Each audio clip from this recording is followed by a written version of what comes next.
So hi everyone, I hope you all are doing well. Myself C Vikal Gupta. आज से हम start करें हमारा एग्जाम ओरिएंटेड बैच। ठीक है सर, स्टार्ट करने से पहले एक छोटा सा ओवरव्यू तो हो जाए कि हमारे ऑडिट सिलेबस के अंदर क्या है, हम उसको कैसे कवर करेंगे, हमारी वीजी क्लासेस की बुक कौन कौन सी है, वो सारी चीजें एक बार देख लेते हैं। एक छोटा सा इंट्रोडक्शन मेरा भी हो जाएगा, उसके बाद हम चैप्टर को स्टार्ट करेंगे। सबसे पहले मैं आपको अपना छोटा सा इंट्रोडक्शन दे देता हूं। आप वैसे ही मेरी बुक या मेरे क्लासेस को परचेज कर रहे हो तो आपने ऑलरेडी रिसर्च कर ली होगी। My self C Vikal Gupta, और मुझे अराउंड 1.5 ईयर हो गए टीचिंग में। और मेरी AIR थी क्या सर? नहीं, मेरी कोई भी AIR नहीं थी। सर आप AIR नहीं हो फिर टीचिंग में? यस, क्या दिक्कत हो गई? कॉन्सेप्चुअल क्लैरिटी चाहिए ना आपको, वो यहां मिलेगी। अगर कॉन्सेप्चुअल क्लैरिटी ना मिले तो बोलना। आप मेरी रिवीजन वीडियोस जाके देख लो, कॉन्सेप्चुअल क्लैरिटी 100% मिलेगी। देखो मेरा मोटो क्या है, मेरा मोटो है कॉन्सेप्चुअल प्लस लर्निंग। आप कहीं जाओगे तो आपको मेजर पार्ट क्या मिलेगा? सिर्फ लर्निंग का। कॉन्सेप्चुअल जाते ही नहीं है ऑडिट में। अगर आपने कॉन्सेप्चुअल अंडरस्टैंडिंग ही नहीं ली तो क्या आप उसको अच्छे से लर्न कर पाओगे? नहीं कर पाओगे। इसीलिए कॉन्सेप्चुअल क्लैरिटी भी जरूरी है, क्योंकि जो आईसीए के एमसीक्यूज होते हैं, अब हम इंटरमीडिएट में नहीं है, जो आईसीए के एमसीक्यूज होते हैं, बड़ी बड़ी केस स्टडीज होती है, वो आते हैं कॉन्सेप्चुअल क्लैरिटी पे। अगर आपको कॉन्सेप्चुअल अंडरस्टैंडिंग नहीं होगी तो आप इसको सोल्व नहीं कर पाओगे। सेकेंड थिंग, जो हमारे डिस्क्रिप्टिव पोर्शंस होते हैं उसमें चलो अदर चैप्टर्स के तो फिर भी डायरेक्ट आ जाते हैं, बट जो एसेज है उसकी भी केस स्टडीज आती हैं। जब इसकी भी केस स्टडीज आएगी तो आपको अंडरस्टैंडिंग होनी चाहिए ना उस पर्टिकुलर ऐसे की, कि अगर कोई एप्लीकेशन बेस्ड क्वेश्चन आ गया तो आप उसको कैसे सोल्व करोगे। तो वो सारी चीजें हम इसी पर्टिकुलर एग्जाम ओरिएंटेड बैच के अंदर कवर करके चलेंगे। कोई भी दिक्कत नहीं आएगी। आप चाहे किसी से रिव्यू ले लेना जिसने मेरा शास्त्र बैच परचेज किया हो पहले, या फिर एग्जाम ओरिएंटेड बैच परचेज किया हो, उन सबका एक ही रिव्यू था सर, इससे बेटर अंडरस्टैंडिंग हमें आज तक एससीएस की तो मिली ही नहीं। तो उसकी टेंशन मत लेना कि सर यहाँ पे कॉन्सेप्चुअल क्लैरिटी मिलेगी नहीं मिलेगी, वो आपको फुल गारंटेड मिलेगी। ओके सर, इसके अलावा जब हम बात करते हैं सर इसको कवरेज कैसे करेंगे, एक मेरी सिंप्लीफायर बुक है, फुल कलर्ड नोट्स है, कलर्ड नोट्स है 250 पेजेस के अंदर, सब चीज कवर्ड है। आईसीआई की सारे मटेरियल कवर्ड है, ऐसा नहीं है मैंने आईसीआई का कुछ छोड़ा हो। फिक्स आईसीआई की लैंग्वेज यूज करिए जो आपको सजेस्टेड आंसर्स में मिल जाएगी, सारे आपको वही मिलेगी, कुछ भी नहीं छोड़ा। एमसीक्यू पॉइंट्स मोस्ट इंपोर्टेंट, जो हमारे एमसीक्यू पॉइंट्स है ना पास्ट ईयर आरटीपीज एमटीपीज के, या फिर हमारे एग्जाम के, अब तो हमारे क्वेश्चन पेपर आने लग गए, यस सर, तो वो उसके जो एमसीक्यू पॉइंट्स है वो भी मैंने इसी बुक के अंदर इनकॉर्पोरेट कर दिए, सो दैट आपको क्या है, डिस्क्रिप्टिव पोर्शन के साथ साथ एमसीक्यू भी क्लैरिटी मिलती रहे और आप पूरा होलिस्टिक अंडरस्टैंडिंग लेके चलो। ठीक है सर, ये हमारी एक सिंप्लीफायर बुक है 250 पेजेस की ओनली, मोर देन सफिशिएंट है आपको पूरे ऑडिट सिलेबस के लिए। इसके अलावा हमारी एक क्वेश्चन बैंक है और एक हमारी एमसीक्यू बुक है।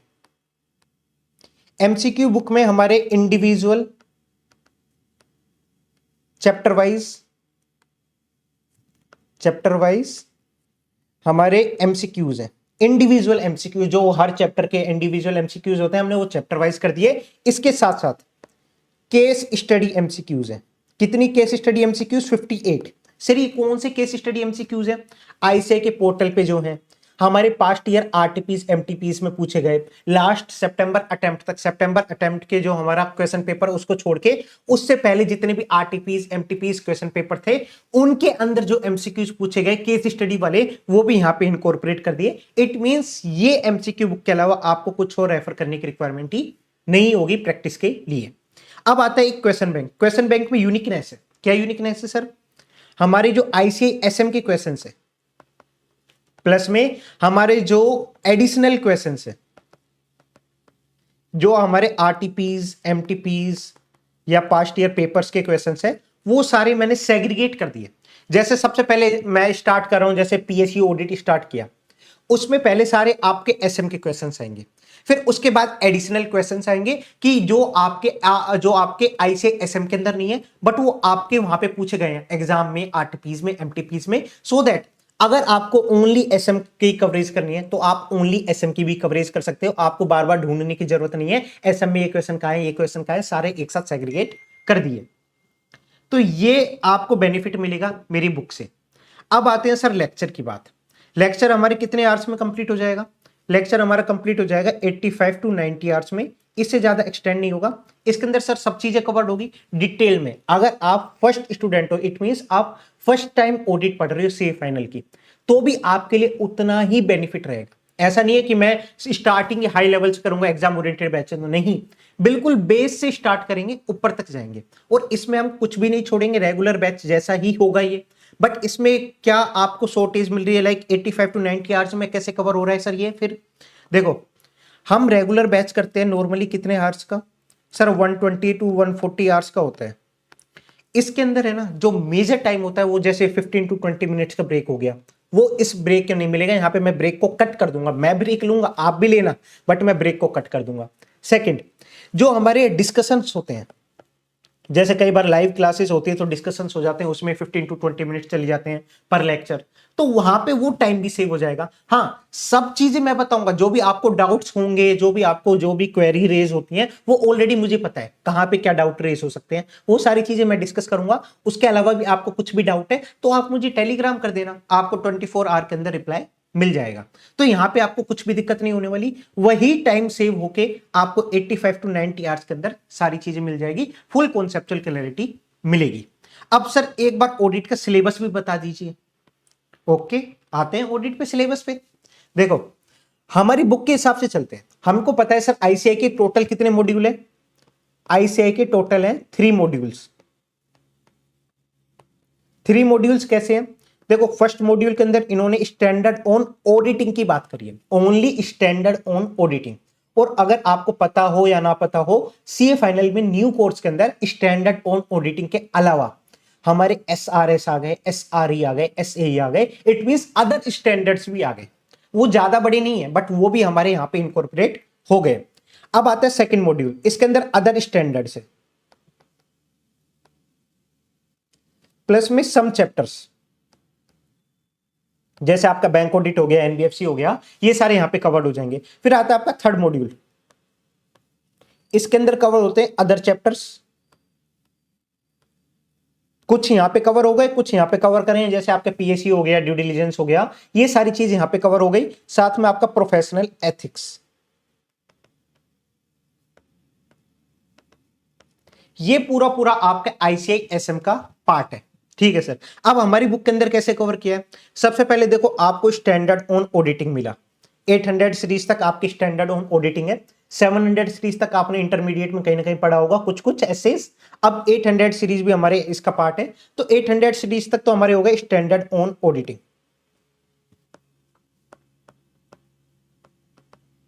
इसी के अंदर हमने कारो भी कवर कर लिया, क्योंकि कारो भी रिपोर्टिंग होती है, 700 सीरीज के अंदर भी रिपोर्टिंग होती है। और इसके अलावा, give me a minute, yes, इसी के अंदर हमने कारो भी कवर कर लिया, क्योंकि अदर रिपोर्टिंग का भी हमारा पार्ट बनता है यहाँ पे, जो हमारे कंपनीज एक्ट के अंदर है, वो भी हमारा पार्ट बन जाता है छोटा सा। इसलिए पूरा रिपोर्टिंग का हमने एक साथ रखा। आईसीआई मॉड्यूल के अंदर भी ऐसा ही किया है। अब सर इसकी वेटेज की भी बात कर लेते हैं। जो हमारे स्टैंडर्ड ऑन ऑडिटिंग की बात करूं मैं, अदर स्टैंडर्ड्स की बात नहीं कर रहा, इसकी वेटेज अराउंड 40 मार्क्स है। इट मींस 40% पोर्शन आपका यहीं से ही आएगा। इसमें से क्या होता है सर, 10 टू 12 मार्क्स के या 14 मार्क्स के, मान के चलो 14 मार्क्स के आपके एमसीक्यूज होते हैं, बाकी आपका डिस्क्रिप्टिव पोर्शन होता है। ओके, अब आता है हमारा professional ethics. Sir professional ethics तो वही होगा जो इंटरमीडिएट में हमने 1-2 पेजेस का पढ़ा था, या फाइनल लेवल पे हमने एफआर पढ़ा था? नहीं, इसकी वेटेज बताऊं कितनी है?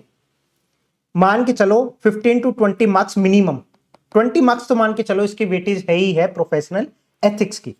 इतनी वेटेज है, इट मींस ये मोस्ट इंपोर्टेंट है। Yes sir, around 39 to 40 pages का है। इसके अंदर हमने सब चीजें कवर करी है, मजा भी आएगा इसको पढ़ने में। इसी से ही स्टार्ट करेंगे आज का लेक्चर।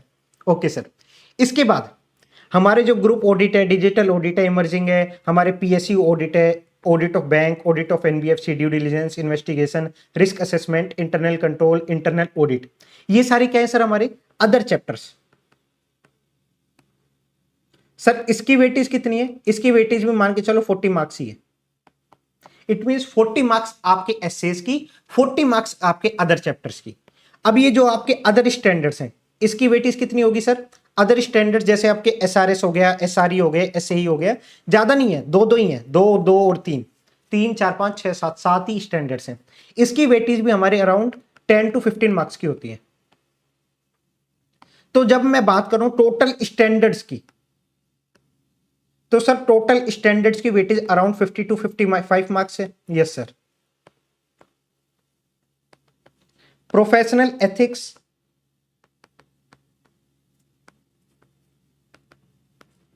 इसकी वेटेज कितनी है सर? इसकी वेटेज हमारी अराउंड मान के चलो 20 मार्क्स। फिर हमारे आते हैं अदर चैप्टर्स, इसकी वेटेज है अराउंड 40 मार्क्स। तो देखो टोटल 70 to 75 मार्क्स का आपका क्या है, स्टैंडर्ड्स और प्रोफेशनल एथिक्स। सर एक काम करते हैं ना, स्टैंडर्ड और प्रोफेशनल एथिक्स ही कवर कर लेते हैं, या अदर चैप्टर करेंगे नहीं, इतने ज्यादा अदर चैप्टर्स हैं, इसको छोड़ देते हैं। बट एक बात बताओ, आप क्या स्टैंडर्ड्स में से सारे क्वेश्चन सोल्व कर पाओगे? एप्लीकेशन बेस्ड क्वेश्चन आते हैं, इंटरमीडिएट वाले नहीं आते। आप देखोगे ना केस स्टडी, 1 पेजेस की केस स्टडी आती है, कई बार 10 लाइंस की केस स्टडीज आती है। उसको सोल्व करने में कहीं ना कहीं इश्यूज तो आते हैं। ये भी कवर करना है, इंपॉर्टेंट है, कवर करना है, क्योंकि अगर आप ओनली अदर चैप्टर और प्रोफेशनल एथिक्स भी करके गए तो भी आपको दिक्कत आ जाएगी एमसीक्यूज में, क्योंकि डिस्क्रिप्टिव पोर्शन आपके लिए ऐसा नहीं है कि हम सिर्फ अदर चैप्टर करके जाएंगे तो पास हो जाएंगे। नहीं, कुछ पोर्शन यहां से इजी देंगे, कुछ पोर्शन यहां से इजी देंगे, कुछ यहां से हार्ड देंगे, कुछ यहां से हार्ड देंगे। इसलिए आपको कवरेज तो सारी करनी पड़ेगी। अगर आपको 100% गारंटी चाहिए कि मुझे 50 मार्क्स के क्रॉस करना है, 60 मार्क्स से क्रॉस करना है, तो आपको 100% कवरेज करके चलनी पड़ेगी, जो हम इस बैच के अंदर कवर करके चलेंगे। इट मीन सर इसको तो कभी नहीं छोड़ सकते, इसको तो कभी नहीं छोड़ सकते। ये तो मोस्ट इंपॉर्टेंट, और इसमें मार्क्स भी मिलते हैं, ऐसा नहीं है मार्क्स नहीं मिलेंगे, मार्क्स भी मिलते हैं।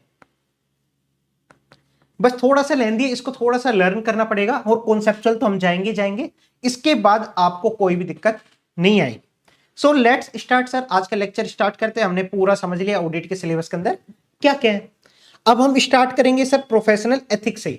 प्रोफेशनल एथिक्स से स्टार्ट करते हैं, 20 मार्क्स की वेटेज कवर करते हैं, क्योंकि एक बार जब हमने स्टैंडर्ड स्टार्ट कर दिए तो भैया स्टैंडर्ड कंप्लीट होने के बाद ही कहीं कुछ और चालू हो सकता है। इसलिए एक काम करते हैं ना, 20 मार्क्स की वेटेज फटाफट कवर कर लेते हैं। अराउंड इसी के ही 12 to 15 आवर्स के लेक्चर होंगे, छोटा मोटा नहीं है। देखो प्रोफेशनल एथिक्स है ना, आप अपनी रियल लाइफ से कनेक्ट कर पाओगे। रियल लाइफ से कैसे? जैसे आप सीए बन गए तो आप ये काम कर सकते हो, ये काम नहीं कर सकते, आप वो काम करोगे तो गिल्टी हो जाओगे, ये काम आपको सही तरीके से करना है। तो वो सारी चीजें ना आप अपनी रियल लाइफ से कनेक्ट कर पाओगे।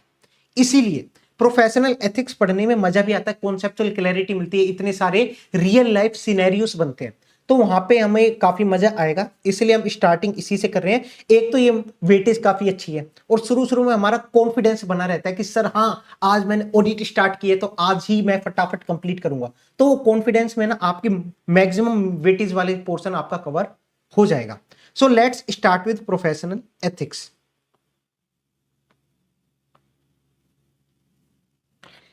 ये रहा हमारा प्रोफेशनल एथिक्स। इसी के साथ साथ मैं आपको एक और बात, ये हमारे चार्ट्स हैं, लाइक हैंडमेड चार्ट्स हैं जो मैंने पिछले बैच में बनाए थे। इसी के अंदर मतलब मेजर हमारे जो एसेज थे, जो इंपॉर्टेंट एसेज हैं, अराउंड जैसे हमारे 30 to 35 स्टैंडर्ड्स है, उसमें से मैंने 22 स्टैंडर्ड्स इसी के अंदर कवर कर दिए। इसके अलावा अदर चैप्टर्स जो बड़े बड़े होते हैं उसी को मैंने चार्ट वे में कवर करके, अराउंड कितने पेजेस के चार्ट्स हैं ये? अराउंड 40 पेजेस के चार्ट्स हैं। तो 40 पेजेस के चार्ट्स आपको बहुत हेल्प होगी इससे। मैं पीडीएफ फॉर्म में भी आपको शेयर कर दूंगा टेलीग्राम ग्रुप पे, सो दैट आप इजी वे में लास्ट मोमेंट पे इसी से आप रीड करके जा सकते हो। ठीक है सर, अब हम स्टार्ट करते हैं हमारा प्रोफेशनल एथिक्स। सर ये एथिक्स होता क्या है? Give me a minute.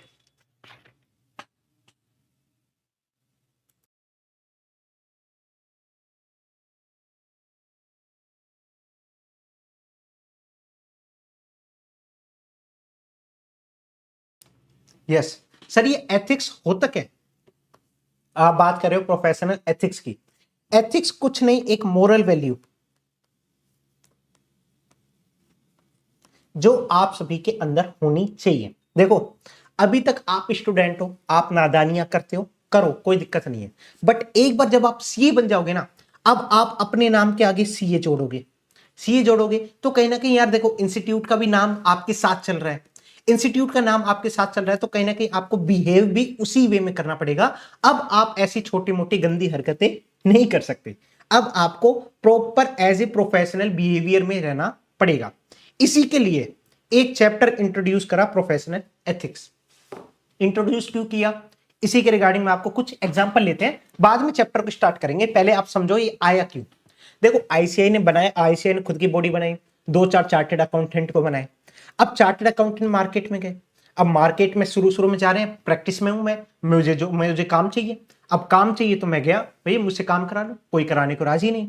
अब क्या कर रहे हैं वो कि आ जाओ आ जाओ आ जाओ, 200 रुपए में आईटीआर भरवाओ, 400 रुपए में जीएसटी रिटर्न भरवाओ, ऐसी ऐसी गंदी गंदी एडवर्टीजमेंट कर रहे हैं कि सीए से भरवाओ, सीए से भरवाओ, आ जाओ आ जाओ। आईसीआई को लगा यार ये तो हमारा नाम बदनाम कर देगा, हमारा नाम बदनाम कर देगा, तो इसीलिए आईसीआई ने इंट्रोड्यूस करा कि भैया सुनो, तुम एज ए चार्टर्ड अकाउंटेंट बन गए, अब तुम एडवर्टीजमेंट नहीं कर सकते। साफ साफ मना कर दिया, अब तुम एडवर्टीजमेंट नहीं कर सकते। इसीलिए अब जहां पे भी आप देखोगे, आप रियल लाइफ से कनेक्ट करो, कोई भी सीए फर्म जहां पे आपने आर्टिकलशिप की, उसने कभी एडवर्टीजमेंट की क्या? या फिर आपने कहीं पे भी चलते फिरते सीए फर्म की एडवर्टीजमेंट करी, देखी क्या कि ये सीए फर्म बोल रही है, टेम्पो के पीछे लगा दिए पोस्टर, आ जाओ हमसे आईटीआर भरवाओ सीए से, वो कभी भी नहीं मिलेगी। हाँ बीकॉम वाले करते हैं, बीकॉम वाले बोलते हैं आईटीआर हमसे भरवाओ, कभी भी सीए का नाम नहीं जुड़ेगा, क्योंकि आईसीआई ने साफ साफ मना कर दिया, आप एडवर्टीजमेंट नहीं कर सकते। मैं सीए फर्म की बात कर रहा हूं जो प्रैक्टिस कर रही है। सर ये प्रैक्टिस क्या होता है वो भी हम डिस्कस करेंगे, बट मैं आपको बता रहा हूं जहां पे आप आर्टिकलशिप करके आए हो, वो सीए फर्म क्या है, वो प्रैक्टिस कर रही है, तो उसकी आपने कहीं पे भी एडवर्टीजमेंट नहीं देखी होगी। हाँ अपने ऑफिस के बाहर बोर्ड लगाते हैं वो ठीक है, बट आपने कहीं पे भी एडवर्टीजमेंट नहीं देखी होगी। क्यों नहीं देखी होगी? क्योंकि प्रोफेशनल एथिक्स आपको मना करता है। ओके सर, तो सर ये एप्लीकेबल किस पे होगा? यार आप चार्टर्ड अकाउंटेंट बन जाओगे तो आपके ऊपर एप्लीकेबल हो जाएगा। सर क्या मैं नहीं बनूंगा? अरे यार क्यों नहीं बनोगे, 100% बनोगे आप। तो इसीलिए जैसे ही आप चार्टर्ड अकाउंटेंट बने, आपको प्रोफेशनल एथिक्स को अपने ध्यान में लेके आना है कि आपको ये कार्य करने, ये वर्क नहीं करना। क्योंकि अगर आपको पता ही नहीं होगा प्रोफेशनल एथिक्स क्या है, तो क्या आप वो चीजें कंप्लाई कर पाओगे? नहीं सर, हम वो चीजें कंप्लाई नहीं कर पाएंगे। इसीलिए आपको सीए फाइनल लेवल पे प्रोफेशनल एथिक्स पढ़ाया गया। इसके अलावा मैं आपको 2-4 और एग्जांपल देता हूं। सर मैं बन गया चार्टेड अकाउंटेंट, अब मैं चार्टेड अकाउंटेंट बन गया, मुझे कुछ हो गई ज्यादा नॉलेज, लॉ की ज्यादा नॉलेज हो गई, तो मैंने क्या करा, अपने घर वालों की प्रॉपर्टीज अपने नाम पे कर ली फॉर सिग्नेचर से। तो सर इसमें प्रोफेशनल एथिक्स क्यों आ रहा? मैंने तो अपने घर वालों की प्रॉपर्टी फॉर सिग्नेचर्स करी, सीए का तो कहीं नाम यूज नहीं किया। बात आपकी ठीक है, ना ही मेरा प्रोफेशनल वर्क है ये तो मेरा पर्सनल वर्क है, तो इसमें सीए को क्या लेना देना? बात आपकी ठीक है। बट इंस्टीट्यूट बोलता है देखो अगर तुम्हारा नाम कभी न्यूज में गया, न्यूज में गया तो क्या आएगा, एक सीए विकल्प गुप्ता, मैं खुद का ही नाम ले लेता हूं, क्यों बदनाम करो दूसरों को। सीए विकल्प गुप्ता ने खुद के घर की प्रॉपर्टी खुद के नाम कर ली फॉर सिग्नेचर से, तो यहां पे कहीं ना कहीं सीए का नाम जुड़ रहा है ना? Yes sir. इसलिए कहीं ना कहीं आप कुछ भी कर लो, सीए की बदनामी हो जाएगी। आप कहीं 4 लोगों के बीच में बात होगी तो ये बोलेगा चार्टेड अकाउंटेंट बना था और इसी ने घर की प्रॉपर्टी हड़प ली, तो ये सारी चीजों की वजह से कहीं ना कहीं आईसीआई का नाम बदनाम होगा। यस सर, इसलिए आईसीआई ने बोला अगर आपने ऐसे कुछ कर्म करे, ऐसे कुछ कार्य करे, तो उस केस के अंदर भी आप गिल्टी हो जाओगे, उस केस के अंदर भी आप गिल्टी हो जाओगे, आपको पनिशमेंट मिलेगी। पनिशमेंट क्या मिलेगी वो भी हम देखेंगे। तो इसलिए अब आपको एक बात तो समझ में आ गई होगी सर, ओनली प्रोफेशनल वर्क नहीं, आपका यहां पे प्रोफेशनल प्लस पर्सनल, चाहे अदर देन प्रोफेशनल कैसा भी वर्क हो, उसके अंदर आपने कहीं पे भी कुछ गड़बड़ करी तो आप आईसीआई आपको गिल्टी ठहरा देगी।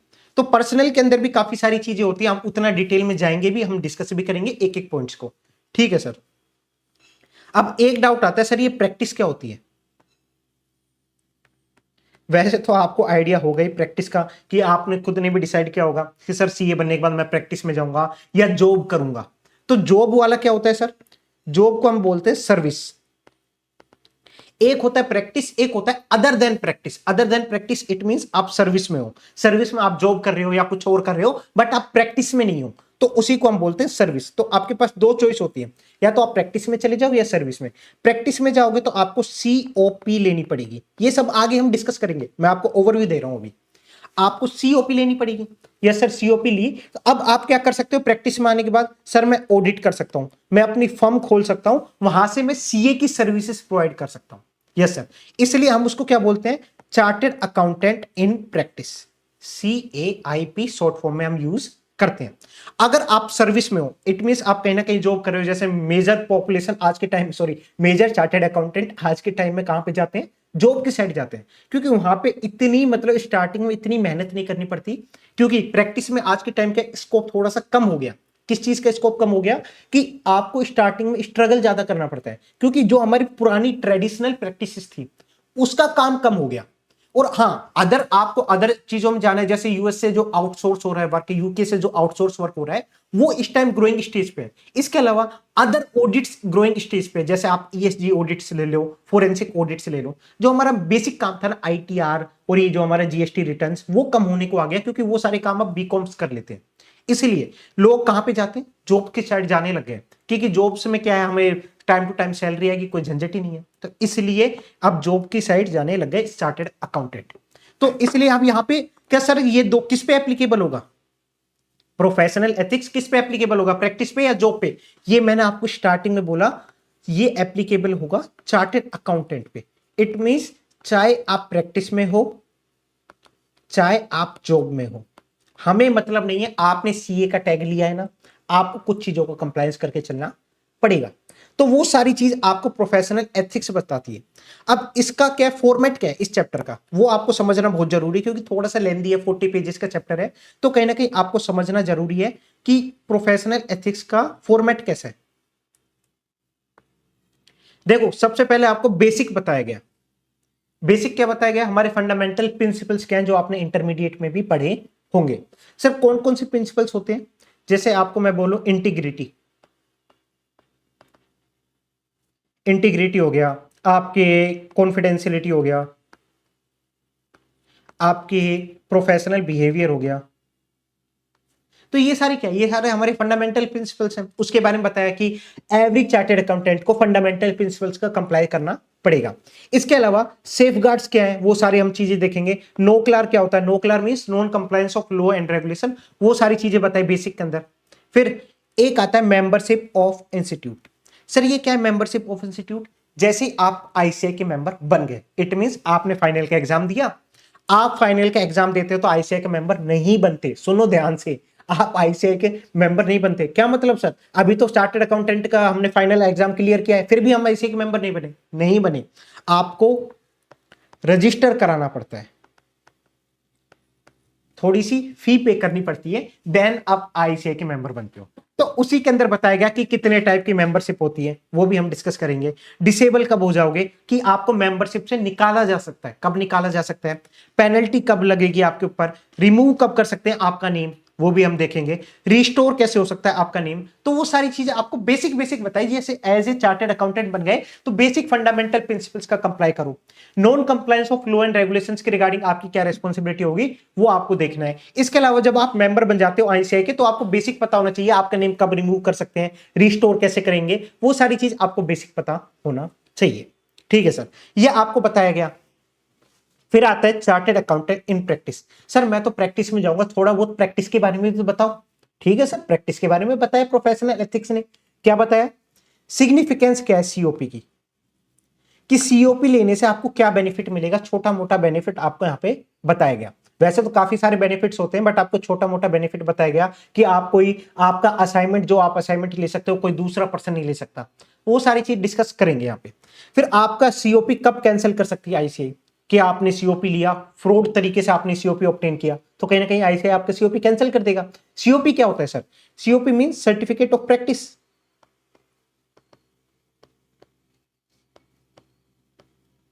सब चीजें डिटेल में डिस्कस करेंगे, उसकी टेंशन मत लेना, ये मैं आपको ओवरव्यू दे रहा हूं अभी बस। ठीक है सर।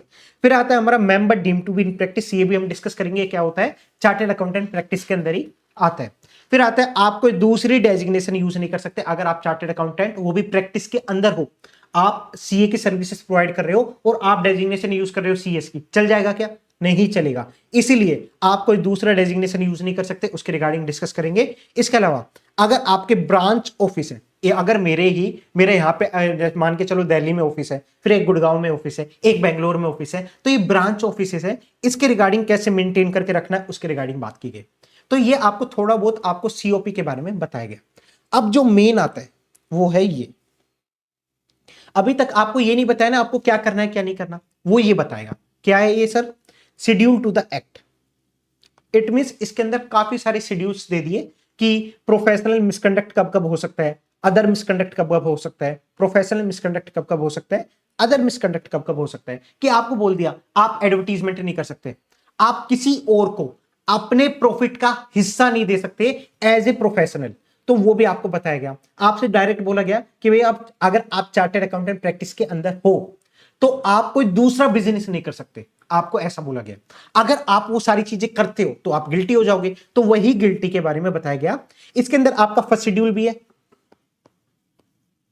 सेकंड शेड्यूल भी है। First schedule mean sir, first schedule ऐसा कुछ अलग मतलब नहीं है। फर्स्ट शेड्यूल के अंदर अगर आप गिल्टी हुए, इट मींस इनके अंदर अगर आप कहीं पे भी गिल्टी हुए इन क्लोजेस के अंदर, तो वो आप गिल्टी होगे तो उसकी पेनल्टी अलग लगेगी, पेनल्टी और पनिशमेंट होगी जो उसकी वो अलग होगी।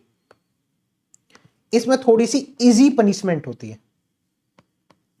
बट अगर आप सेकंड शेड्यूल के जो जो क्लोजेस हैं, जो भी आपको क्लोजेस बताए जाएंगे सेकंड शेड्यूल के अंदर, उसके अंदर आपने कुछ कुकर्म किए, उसके अंदर आपने कुछ कुकर्म किए, इट मींस गिल्टी हुए, तो उसके अंदर आपको पनिशमेंट मिलेगी।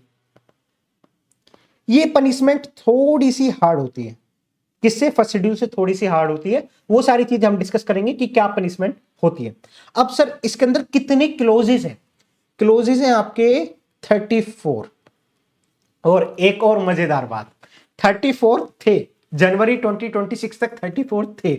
अब कितने हो गए? 35। एक क्लोज और बढ़ गया। अब क्या है सर, कितने क्लोजेस टोटल हमारे? 34 35 क्लोजेस हैं। अब उसको डिवाइड किया, अभी हम 35 लेके नहीं चल रहे, 34 लेके चल रहे हैं। 35 जो ऐड हुआ है वो बहुत छोटा क्लोज है, 2 लाइन का क्लोज है, वो भी हम देख लेंगे बाद में आपके मे 26 के लिए, तो उसके अंदर आपको एडिशन मिलेगा। ठीक है सर। अब इसी के अंदर देखते हैं, तो यहां पे आपको प्रोफेशनल मिसकंडक्ट बताया गया, एक अदर मिसकंडक्ट बताया गया। अगर आप प्रोफेशन के वर्क से रिलेटेड मिसकंडक्ट करोगे तो आप यहां पे गिल्टी होगे। अगर आप अदर देन प्रोफेशन, जो मैंने आपको बोला था कि मैंने ही अपने घर की विल के अंदर गड़बड़ी करके फोर्थ सिग्नेचर करके अपने नाम कर लिया, तो प्रोफेशनल वर्क तो नहीं है ना? नहीं सर, ये कहां पे आएगा सर? अदर मिसकंडक्ट के अंदर। अब प्रोफेशनल मिसकंडक्ट के अंदर भी पार्ट 1 दिया गया, जो सिर्फ और सिर्फ चार्टर्ड अकाउंटेंट इन प्रैक्टिस पे एप्लीकेबल किया गया। इट मींस अगर आपने सीओपी ले रखा है, आप चार्टर्ड अकाउंटेंट प्रैक्टिस में हो, तो अपने पार्ट 1 के अंदर जितने क्लोजेस हैं, कितने क्लोजेस हैं? 12 क्लोजेस, इसके अंदर गिल्टी नहीं होना। इन सारे कामों को ध्यान से देख के करना है। ठीक है सर। सेकंड बोला गया आपको पार्ट 2।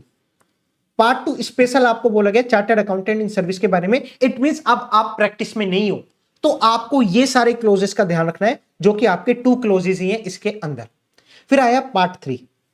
अब आप चाहे प्रैक्टिस के अंदर हो, अब आप चाहे प्रैक्टिस के अंदर हो, अब आप चाहे सर्विस के अंदर हो, हमें मतलब नहीं है। आप अगर चार्टर्ड अकाउंटेंट हो तो आपको यहां पे 3 क्लोजेस को ध्यान में रख के चलना पड़ेगा। अगर उसके अंदर गिल्टी हुए तो पार्ट 3 के अंदर गिल्टी हो जाओगे।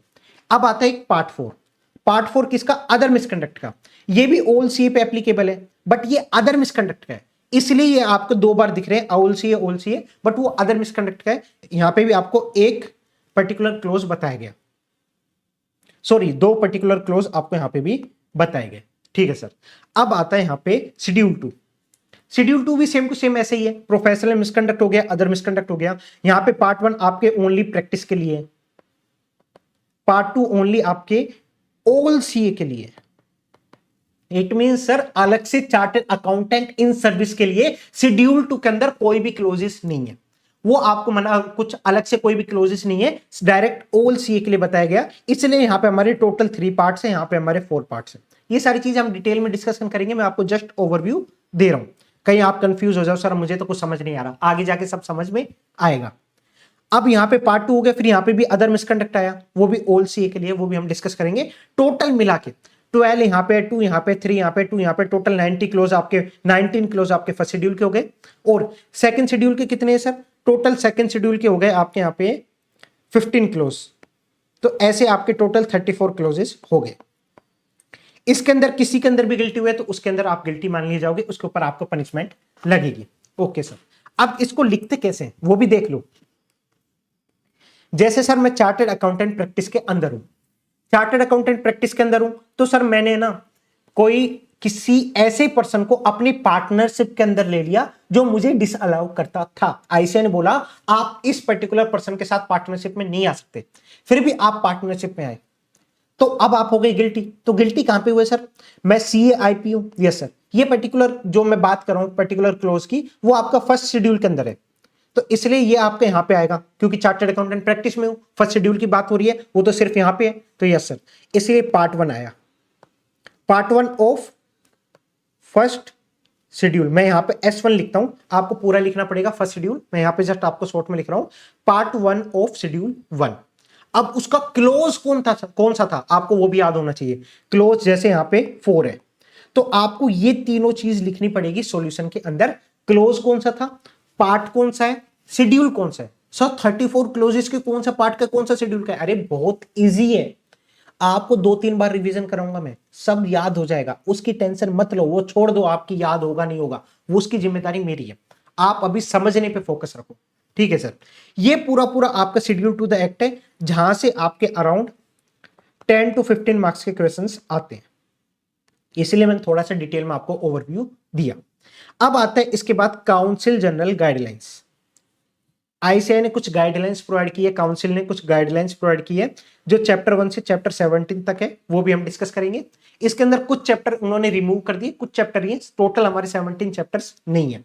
ओके सर, इसके बाद कुछ सेल्फ रेगुलेटरी मेजर्स बताए गए, आईसीआई ने आपको कुछ मेजर्स बताए, वो भी हम देखेंगे। और एक आएगा आपका recent decision of ethical standard board.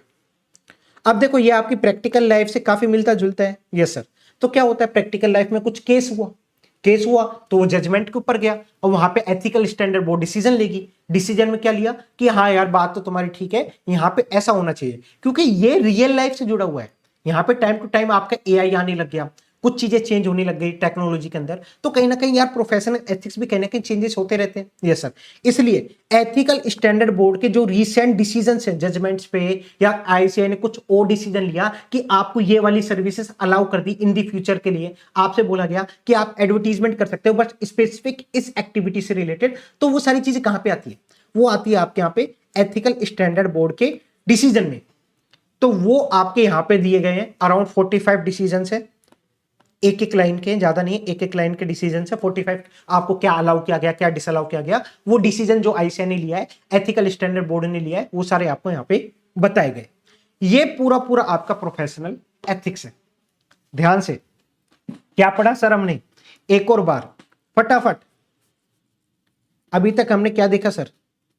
Sir हमने बेसिक देखा, जिसको हम क्या बोलेंगे यहाँ पे पार्ट 1, जिससे आपको इजी रहेगा। कितने पार्ट है पूरे प्रोफेशनल एथिक्स में, ये खुद बना रहे हैं पार्ट 1। सेकंड है चार्टर्ड अकाउंटेंट प्रैक्टिस, जो हमारा पार्ट 2 है। ठीक है सर, थर्ड पार्ट है हमारे शेड्यूल्स, जो हमारा पार्ट 3 है। फोर्थ पार्ट में हम देखेंगे काउंसिल जनरल गाइडलाइन CGG, इसके अलावा रीसेंट डिसीजन, जिसको हम पार्ट 4 बोलेंगे। Give me a minute, yes, जिसको हम पार्ट 4 बोलेंगे। टोटल हमारे प्रोफेशनल एथिक्स में हमारे हिसाब से 4 पार्ट है। पहले आपको बेसिक बताया, फिर प्रैक्टिस के बारे में बताया, फिर शेड्यूल्स बताया कि आप क्या काम कर सकते हो क्या काम नहीं कर सकते, फिर आपको कुछ गाइडलाइंस के बारे में बताया, कुछ डिसीजंस के बारे में बताया। तो ऐसे आपके टोटल 4 पार्ट है। ठीक है सर, अब मैं स्टार्ट करता हूं पार्ट 1 से। पार्ट 1 क्या है सर? बेसिक। इसको स्टार्ट करते हैं, एक छोटा सा 1 मिनट का ब्रेक ले लेता हूं मैं, फिर हम आगे इसको कंटिन्यू करते हैं। यस, अब हम स्टार्ट करते हैं हमारा पार्ट 1। जब हम पार्ट 1 की बात करें, इट मींस बेसिक की बात करेंगे। अब बेसिक के अंदर क्या क्या कवर था सर हमारा? एक तो हमारे फंडामेंटल प्रिंसिपल्स कवर थे, उसको कवर करते हैं। देखो ये बेसिक पार्ट है ना, इसमें से क्वेश्चंस आने के चांसेस कम होते हैं, बट ऐसा नहीं कह रहा मैं बिल्कुल भी नहीं आएंगे, आने के चांसेस कम होते हैं। तो यहां पे आपको अंडरस्टैंडिंग ज्यादा लेनी है। ठीक है सर, जब हम बात करते हैं कि फंडामेंटल प्रिंसिपल्स, तो यहां पे आपके 5 फंडामेंटल प्रिंसिपल्स दिए गए कि आपको इनका कंप्लायंस करना पड़ेगा जैसे ही आप चार्टर्ड अकाउंटेंट बन जाओगे। कोड ऑफ एथिक्स का ही पार्ट बनते हैं ये फंडामेंटल प्रिंसिपल्स। कहीं ना कहीं आपने इंटरमीडिएट में पढ़ा होगा या फिर आपने फाइनल में भी एफआर या एएफएम की जो एथिक्स है उसके अंदर कहीं ना कहीं आपने ये पढ़ा होगा। कौन कौन से प्रिंसिपल्स है sir? Integrity, objectivity, professional competence and due care, professional behaviour, confidentiality. These are the 5 fundamental principle जिनका आपको कंप्लायंस करना पड़ेगा। Sir what is integrity? Integrity क्या है? इंटीग्रिटी मींस आपको स्ट्रेट फॉरवर्ड रहना है और ऑनेस्ट रहना है। आपको कोई भी गलत इंफॉर्मेशन के साथ खुद को एसोसिएट नहीं करना, आपको हमेशा सच्चाई का साथ देना है। जैसे हमारे तारक मेहता के उल्टा चश्मा में कौन था? चंपक चाचा, चाचा जी इज्जत। हाँ, तो चंपक चाचा जी क्या करते हैं? हमेशा सच्चाई का साथ देते हैं। कोई भी गलत इंफॉर्मेशन अगर उन्हें पता है कि यार ये गलत है तो उसका साथ कभी भी नहीं देते। सेम ऐसे ही एज ए चार्टर्ड अकाउंटेंट आपको बनना पड़ेगा, इंटीग्रिटी मेंटेन करके चलनी पड़ेगी। Straightforward and honest, not knowingly be associate with report where he believed that information that contain statement provided negligently or materially false or misleading statement। आपको पता है कि जो स्टेटमेंट है वो फॉल्स स्टेटमेंट है, उसके अंदर कहीं ना कहीं गड़बड़ की गई है, मिसलीड स्टेटमेंट है, फिर भी आप खुद को एसोसिएट कर रहे हो तो आपकी इंटीग्रिटी कॉम्प्रोमाइज हो रही है। ऐसा काम आपको करके नहीं चलना। सेकंड, आपको पता है कोई इंफॉर्मेशन ओमिट की गई है, उसके अंदर प्रेजेंट होनी चाहिए थी बट आपको पता है यहां पे ओमिट की गई है, फिर भी आप उसके साथ एसोसिएट हो रहे हो तो कहीं ना कहीं यहां पे आपकी इंटीग्रिटी कॉम्प्रोमाइज हो जाएगी। तो आपको ऐसे काम नहीं करने, इसलिए आपको इंटीग्रिटी मेंटेन करके चलनी पड़ेगी। Next, objectivity. Sir what do you mean by objectivity? Objectivity means आपको बायसनेस नहीं लानी। जैसे मैं ऑडिट करने गया रिलायंस की, अब रिलायंस के जो बेटा था, मतलब जिसकी रिलायंस है, किसकी? हमारे अंबानी जी की। अब वो मिल गए मेरे रिलेटिव, इट मींस वो कहीं ना कहीं मेरे रिलेटिव लगते थे। मुझे पता नहीं था, मैं वहां गया, जब मिला, जब मुझे पता लगा अरे यार ये तो हमारे रिलेटिव है, और वो भी थोड़ा सा क्लोज रिलेटिव है। हाँ, भाई बहन के अंदर नहीं आ रहा था बट हाँ क्लोज रिलेटिव है, और मैं उनकी ऑडिट करने गया। डिस्क्वालिफिकेशन तो नहीं है बट कहीं ना कहीं अब मुझे पता है रिलायंस की जो फाइनेंशियल स्टेटमेंट है उसके अंदर गड़बड़ है, बट कहीं ना कहीं जो हमारा रिलेशनशिप है अंबानी जी का और मेरा जो रिलेशनशिप है उसकी वजह से मैं ये गड़बड़ को शो नहीं कर पा रहा, तो कहीं ना कहीं बायसनेस आ रही है। तो यहां पे मेरी ऑब्जेक्टिविटी कॉम्प्रोमाइज हो रही है। तो इसलिए बोला जाता है कि आपको किसी भी ऐसी इंफॉर्मेशन की वजह से आपको अपने डिसीजन को चेंज नहीं करना, आपको बायसनेस लेके नहीं आनी, आपको हमेशा अनबायस्ड रहना है।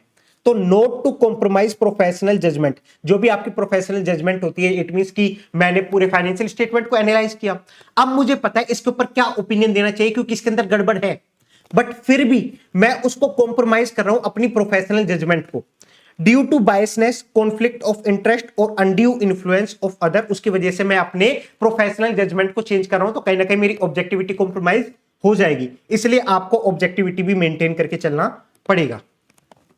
Third, professional competence and due care. Sir इसका मतलब क्या है? आप जैसे सी फाइनल में आपने एग्जाम क्लियर करा, मैंने तो नेक्स्ट दिन सारी बुक एक जगह इकट्ठा करे, हाँ पहले एक बार सेल्फी लूंगा हाइट वाली बुक के साथ, फिर उसको रद्दी में बेच दूंगा। आपने सोचा होगा, मैंने भी यही सोचा था, बट अब इस क्लोज ने क्या बोल दिया? Professional competence and due care. Time to time आपकी जो नॉलेज है उसको आप अपडेट करते रहो। ऐसा नहीं है कि एक बार आपने सीए फाइनल पढ़ा और छोड़ दिया, नहीं। अगर आप यार क्लाइंट को कुछ सर्विस देने जा रहे हो, आपको उसके बारे में नॉलेज होनी चाहिए। आपने पढ़ा 2023-24 का सिलेब्रेट क्या था, आपने वो पढ़ा, या 24-25 का पढ़ा कि 7 लाख तक आपको एग्जामिशन मिल जाएगी, ठीक है। बट 25-26 में जब आप क्लाइंट को सर्विस देने जा रहे हो, 25-26 में 12 लाख कर दिया गवर्नमेंट ने, बट आप तो वही 7 लाख लेके क्लाइंट का टैक्स बना के देके आ रहे हो, तो क्या आप कॉम्पिटेंट सर्विस दे रहे हो? क्या नहीं सर, मैं कॉम्पिटेंट सर्विस नहीं दे रहा, क्लाइंट को मैं कहीं ना कहीं गलत सर्विस प्रोवाइड कर रहा हूं। तो ऐसा काम आपको नहीं करना, टाइम टू टाइम अपनी नॉलेज को एनहेंस करना है।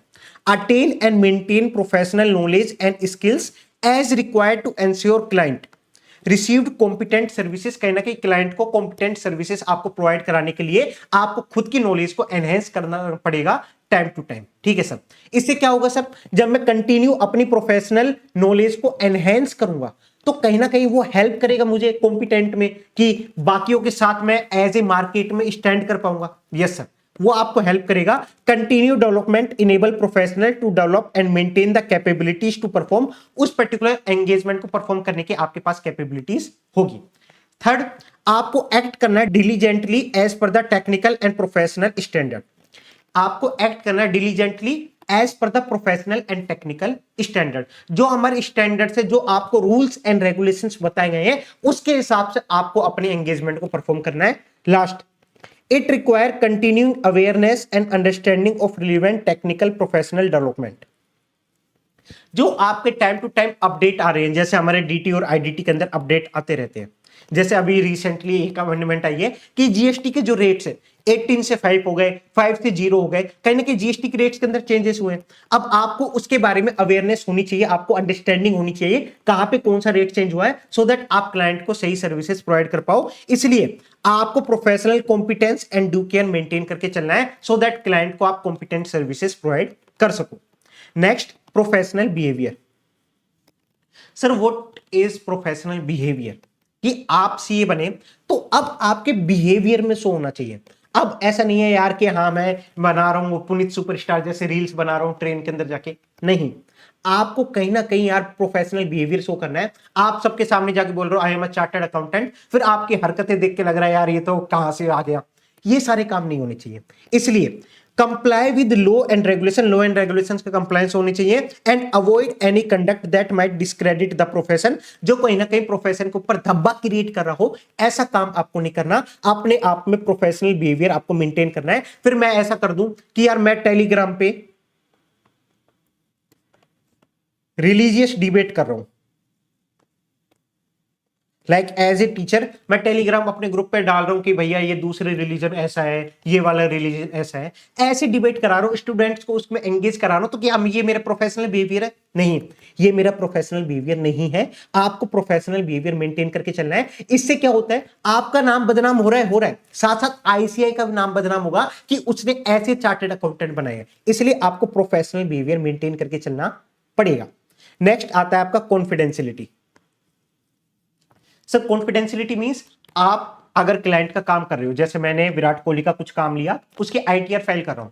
अब मैंने आईटीआर फाइल करी, अब मुझे पता लगा एक्चुअल में अरे यार विराट कोहली की तो 100 करोड़ की इनकम है। अब मैंने वो शौक शौक में मैं विराट कोहली का काम कर रहा हूं, देखो इसकी इनकम इतनी है, मैंने इंस्टाग्राम पे डाल दी। अब क्या वो सही है? क्लाइंट की इंफॉर्मेशन मैं इंस्टाग्राम पे शो कर रहा हूं without the consent of client, तो क्या ये सही रहेगा? नहीं। इसलिए आपको कॉन्फिडेंशियलिटी मेंटेन करके चलनी पड़ेगी। नोट डिस्क्लोज कॉन्फिडेंशियल इंफॉर्मेशन, ध्यान से देखना लाइन को, not disclose confidential information acquired as a result of professional.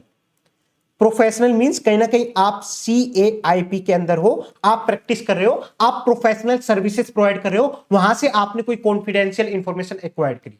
Second, employment relationship, it means कहीं ना कहीं आप जॉब में हो, आप एम्प्लॉय हो और आपने एम्प्लॉयमेंट में रहते हुए जो काम कर रहे हो वहां से आपने कॉन्फिडेंशियल इंफॉर्मेशन ऑब्टेन करी। दोनों के बारे में बोल रही है, इसलिए मैं स्टार्टिंग बोल रहा था ये जो फंडामेंटल प्रिंसिपल है ये सब पे एप्लीकेबल होता है, चाहे आप जॉब में हो चाहे आप प्रैक्टिस में हो। इट मींस आप जैसे ही चार्टर्ड अकाउंटेंट बनते हो आपके ऊपर एप्लीकेबल हो जाएगा, चाहे वो आपने आउटसाइड दी फर्म एक्वायर की हो, चाहे within the organization acquire की हो, चाहे आपने प्रोस्पेक्टिव क्लाइंट होने वाला क्लाइंट से आपने इंफॉर्मेशन ऑब्टेन की हो, या फिर होने वाला एम्प्लॉयर से ऑब्टेन की हो, या फिर आपने अपने प्रीवियस एम्प्लॉयर प्रीवियस क्लाइंट से इंफॉर्मेशन ऑब्टेन की हो, आप किसी भी इंफॉर्मेशन को शेयर नहीं कर सकते without proper and specific authority unless there is a legal professional duty and right to disclose. वापिस समझना इसको, आपने कोई कॉन्फिडेंशियल इंफॉर्मेशन ऑब्टेन करी, कॉन्फिडेंशियल इंफॉर्मेशन किससे सर? क्लाइंट से या एम्प्लॉयर से? जब मैं क्लाइंट की बात कर रहा हूं तो कहीं ना कहीं ये प्रोफेशनल की बात हो रही है। Yes sir. एम्प्लॉयर की बात कर रहा हूं तो कहीं ना कहीं एम्प्लॉयमेंट की बात हो रही है। ओके। अब क्लाइंट कौन सा हो सकता है सर? ये मेरा प्रोस्पेक्टिव भी हो सकता है और मेरा एक्स भी हो सकता है। ये भी मेरा प्रोस्पेक्टिव भी हो सकता है, एक्स भी हो सकता है। कैसी भी इंफॉर्मेशन आपने, कॉन्फिडेंशियल इंफॉर्मेशन कैसे भी इन सब से ऑब्टेन करने की कोशिश करी और इसको आप डिस्क्लोज कर रहे हो विदाउट द कंसेंट, देन आप कहीं ना कहीं कॉन्फिडेंशियलिटी का ब्रीच कर रहे हो। आपको स्पेसिफिक अथॉरिटी से आपको क्या करने पड़ेगा? कंसेंट लेनी पड़ेगी। सर ये स्पेसिफिक अथॉरिटी कौन क्या है? जैसे आपने विराट कोहली की मैंने इनकम स्टेटमेंट डाल दी इंस्टाग्राम पे, तो वहां पे स्पेसिफिक अथॉरिटी किसके पास है? विराट कोहली के पास। अगर मैंने उससे कंसेंट ली, भैया तेरी इंफॉर्मेशन मैं इंस्टाग्राम पे डाल सकता हूं क्या? उसने बोला हाँ डालो, कोई दिक्कत नहीं, तो मैं डाल सकता हूं। देन वहां पे कॉन्फिडेंशियलिटी ब्रीच नहीं होगी। अगर मैंने कंसेंट ले ली तो कोई कॉन्फिडेंशियलिटी ब्रीच नहीं होगी। अगर विदाउट द कंसेंट मैं डिस्क्लोज कर रहा हूं तो कहने की कॉन्फिडेंशियलिटी ब्रीच हो जाएगी। अब इसके आगे देखो important line, unless there is a legal professional duty and right to disclose, कि कहीं आपकी लीगल ड्यूटी आ गई या प्रोफेशनल ड्यूटी आ गई या आपका राइट है डिस्क्लोज करना, उस केस के अंदर आपको कंसेंट लेने की रिक्वायरमेंट नहीं है, उस केस के अंदर आप डिस्क्लोज करोगे, चल जाएगा। सर एग्जांपल तो दो कि कहां पे मेरी प्रोफेशनल ड्यूटी आ जाती है, कहां पे राइट टू डिस्क्लोज है, आप उसके एग्जांपल तो दो। मैं आपको एग्जांपल देता हूं एक एक करके। अब आपको कोर्ट में जज ने बुलाया कि आ जाओ भाई, तुमने ऑडिट करी थी ना इसकी, आ जाओ। आप गए। अब जज आपसे बोल रहा है कि भैया इसके वर्किंग पेपर जो तुम्हारे पास होंगे, जो इसके आपने ऑडिट की थी, उसके जो कॉन्फिडेंशियल इंफॉर्मेशन होगी प्रेजेंट करो कोर्ट के अंदर। आप बोल रहे हो ना बाबा ना, मैं नहीं कर रहा, कॉन्फिडेंशियलिटी ब्रीच हो जाएगी, मेरे कोड ऑफ एथिक्स बोलते हैं मैं नहीं करूंगा। जज भैया कान के नीचे बजा देगा, आपको करनी पड़ेगी उस केस के अंदर। Disclosure is required by law. अगर लॉ ने बोला तो डिस्क्लोज करना पड़ेगा। Production of document in legal proceedings, आपको लीगल प्रोसीडिंग्स के अंदर डॉक्यूमेंट को प्रोड्यूस करना पड़ रहा है तो वहां पे आपको करना पड़ेगा, डिस्क्लोज करना पड़ेगा। वो कहीं ना कहीं मेरा लीगल ड्यूटी हो जाएगी। ठीक है सर। सेकंड सर, सेकंड, अगर क्लाइंट ने ऑथराइज कर दिया और परमिट कर दिया लो ने बोला आप डिस्क्लोज कर सकते हैं, कोई दिक्कत नहीं है, हमारी तरफ से कोई दिक्कत नहीं है।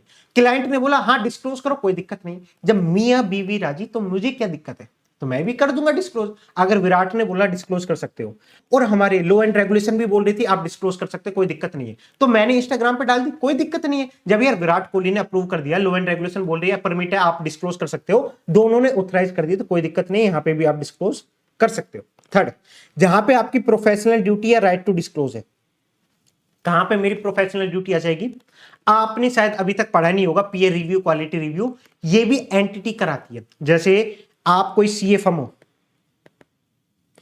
आईसीआई आएगी और आपका रिव्यू करेगी, आईसीआई आएगी आपका रिव्यू करेगी। इसका भी कोई लिमिट होती है कि इस वाली लिमिट वाली फर्म के पास ही हम रिव्यू करने जाएंगे, उसके ऑडिट डॉक्यूमेंटेशन चेक करेंगे, सही से मेंटेन कर रहे नहीं कर रहे, सही से उसने ऑडिट कंडक्ट किए नहीं करी, फर्म का रिव्यू होता है। तो ये रिव्यू होता है, ये इसको हम बोलते हैं पीयर रिव्यू। सेम ऐसे एक क्वालिटी रिव्यू होता है। क्वालिटी रिव्यू कौन कराती है? सेंट्रल गवर्नमेंट की एक टीम होती है जिसके अंदर हमारे क्वालिटी रिव्यू के मेंबर्स भी होते हैं, आईसीआई के मेंबर्स भी होते हैं, दोनों मिलके वही चेकिंग करते हैं। तो दो टीम होते हैं, पीयर रिव्यू भी होता है, क्वालिटी रिव्यू भी होता है। हम स्टैंडर्ड ऑन ऑडिटिंग के अंदर एक इसका ओवरव्यू लेंगे। पहले तो हमारा चैप्टर हुआ करता था, अब ये चैप्टर नहीं है, तो अब इसका जस्ट हाफ पेज का पैराग्राफ है, उसको हम वहां पे रीड करेंगे। जस्ट आप एक अंडरस्टैंडिंग ले लो कि यार हमारी फर्म के अंदर आएंगे, हम प्रैक्टिस करें, हम ऑडिट करें, हमारी फर्म के अंदर आया, हमारे ऑडिट डॉक्यूमेंटेशन को चेक कर रहे हैं कि आप सही से ऑडिट परफॉर्म कराए, आपने नहीं किया। अब उसमें जो वो ऑडिट डॉक्यूमेंटेशन को चेक कर रहे हैं उसके अंदर तो कॉन्फिडेंशियल इंफॉर्मेशन है ना, यस सर, इसलिए वहां पे भी हमें अलाउ किया गया comply with the requirement of peer review and quality review. वहां पे आपकी प्रोफेशनल ड्यूटी आ जाएगी, वहां पे आप डिस्क्लोज करोगे, कोई दिक्कत नहीं है, क्लाइंट आपको कंसेंट दे ना दे, आपको डिस्क्लोज करना पड़ेगा। ठीक है sir. Next, respond to inquiry और इन्वेस्टिगेशन बाय द प्रोफेशनल और रेगुलेटरी बॉडी। सीबीआई आपके पास आई कि यार जिस कंपनी का तुमने ऑडिट किया था, लाइक मैंने ऑडिट किया था किंगफिशर का, विजय माल्या भाऊ का मैंने ऑडिट किया। अब जैसे मैंने ऑडिट करा, अब मैंने तो कर दिया कंप्लीट, अब विजय माल्या के अंदर फ्रॉड निकल गया, वो भाग गया बाहर। अब किंगफिशर गई सीबीआई के पास, इट मींस किंगफिशर पूरी अब सीबीआई के पास आ गई। सीबीआई क्या करेगी? इन्वेस्टिगेट करेगी, फ्रॉड कैसे हुआ, कितने का फ्रॉड हुआ, कैसे हम उसको गिल्टी ठहराए, चार्जशीट प्रिपेयर करेगी। ठीक है, अब उस चार्जशीट में कहीं ना कहीं आपका रोल हो सकता है कि आपने ऑडिट किया था, आपके पास कॉन्फिडेंशियल इंफॉर्मेशन होगी जो सीबीआई को नीड होगी, तो सीबीआई आपके पास आएगी, यार मुझे इन्फो प्रोवाइड करो, जो भी तुम्हारे पास इंफॉर्मेशन है वो सारी चीज प्रोवाइड करो, चाहे कॉन्फिडेंशियल इंफॉर्मेशन क्यों ना हो, आपको प्रोवाइड करनी पड़ेगी। तो रिस्पॉन्ड टू एन इंक्वायरी और इन्वेस्टिगेशन बाय प्रोफेशनल और रेगुलेटरी बॉडी, तो आपको वहां पे डिस्क्लोज करना पड़ेगा, वहां पे आपकी प्रोफेशनल ड्यूटी होगी। ठीक है sir. Third, protect the professional interest of professional accountant in legal proceedings. ध्यान से देखना, अपने इंटरेस्ट को प्रोटेक्ट करने के लिए लीगल प्रोसीडिंग्स के अंदर आपने उसको डिस्क्लोज किया। सर ये कब हो सकता है? जैसे आपने किसी कंपनी का ऑडिट किया, जैसे मैंने रिलायंस का ऑडिट किया, हमारे अच्छे रिलेशनशिप थे मोटा भाई के और मेरे, मैंने रिलायंस की ऑडिट करी। अब ऑडिट करने के बाद खत्म हो गई ऑडिट, अब मोटा भाई को कुछ रिलायंस के अंदर फ्रॉड मिला जो एम्प्लॉयज कर रहे थे। अब मोटा भाई को आया गुस्सा कि यार ये बंदा आके ऑडिट कर गया, इसने कैसे फ्रॉड नहीं ढूंढा, अब मुझे कैसे पता लग गया? इट मींस कहीं ना कहीं इसने ऑडिट सही से नहीं करी और 1 करोड़ रुपए इसने ऑडिट का ले लिए। अब मोटा भाई को गुस्सा चढ़ गया, वो चला गया कोर्ट के अंदर, मेरे ऊपर केस ठोक दिया। अब जैसे मेरे ऊपर केस आया, अब मोटा भाई बोल रहा है भैया इसने सही से ऑडिट कंडक्ट नहीं की थी, इसलिए इसने मेरा फ्रॉड को ढूंढ नहीं पाया और मुझे लॉस हुआ है।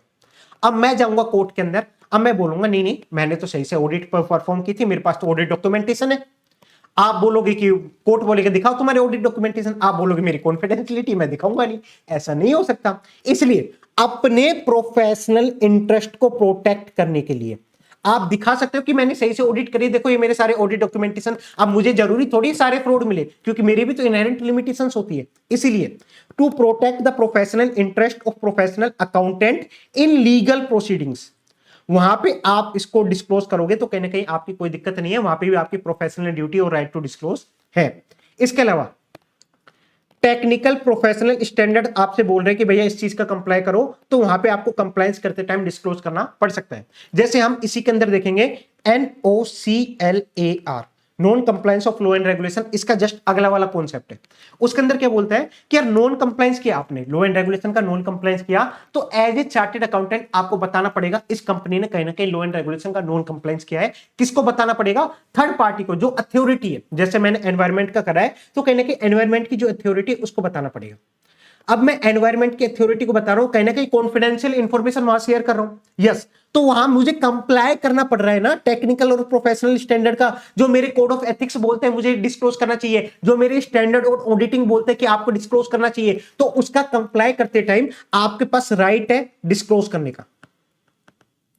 वहां पे कॉन्फिडेंशियलिटी ब्रीच नहीं होगी, वहां पे आपके पास राइट है डिस्क्लोज करने का, कोई भी दिक्कत नहीं है। तो दीज आर द सर्कमस्टेंसेस जहां पे आप डिस्क्लोज करोगे चल जाएगा। कौन कौन से सर्कमस्टेंसेस है? सर जहां पे मेरी लीगल प्रोफेशनल ड्यूटी और राइट टू डिस्क्लोज है, वहां पे कोई दिक्कत नहीं है। सर कहां पे हो सकती है? अगर disclosure is required by law, legal proceedings के अंदर डिस्क्लोज कर रहे हो, आगे से कोर्ट ने बोला है देन ही, आगे से किसी ने नहीं बोला आप खुद जा रहे हो आगे से, देन नहीं होगा, आपसे आगे से बोला गया देन आप डिस्क्लोज करें, कोई दिक्कत नहीं है। सर परमिट करा हुआ है लॉ एंड रेगुलेशन, कोर्ट और क्लाइंट ने मुझे कंसेंट दी थी, कोई दिक्कत नहीं, जब मियां बीवी राजी तो मैं डिस्क्लोज कर दूंगा। ठीक है सर।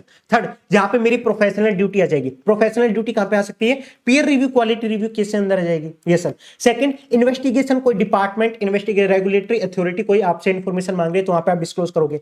थर्ड, जहां पे आप अपने प्रोफेशनल इंटरेस्ट को प्रोटेक्ट कर रहे हो लीगल प्रोसीडिंग्स के अंदर, वहां पे आप डिस्क्लोज कर सकते हो।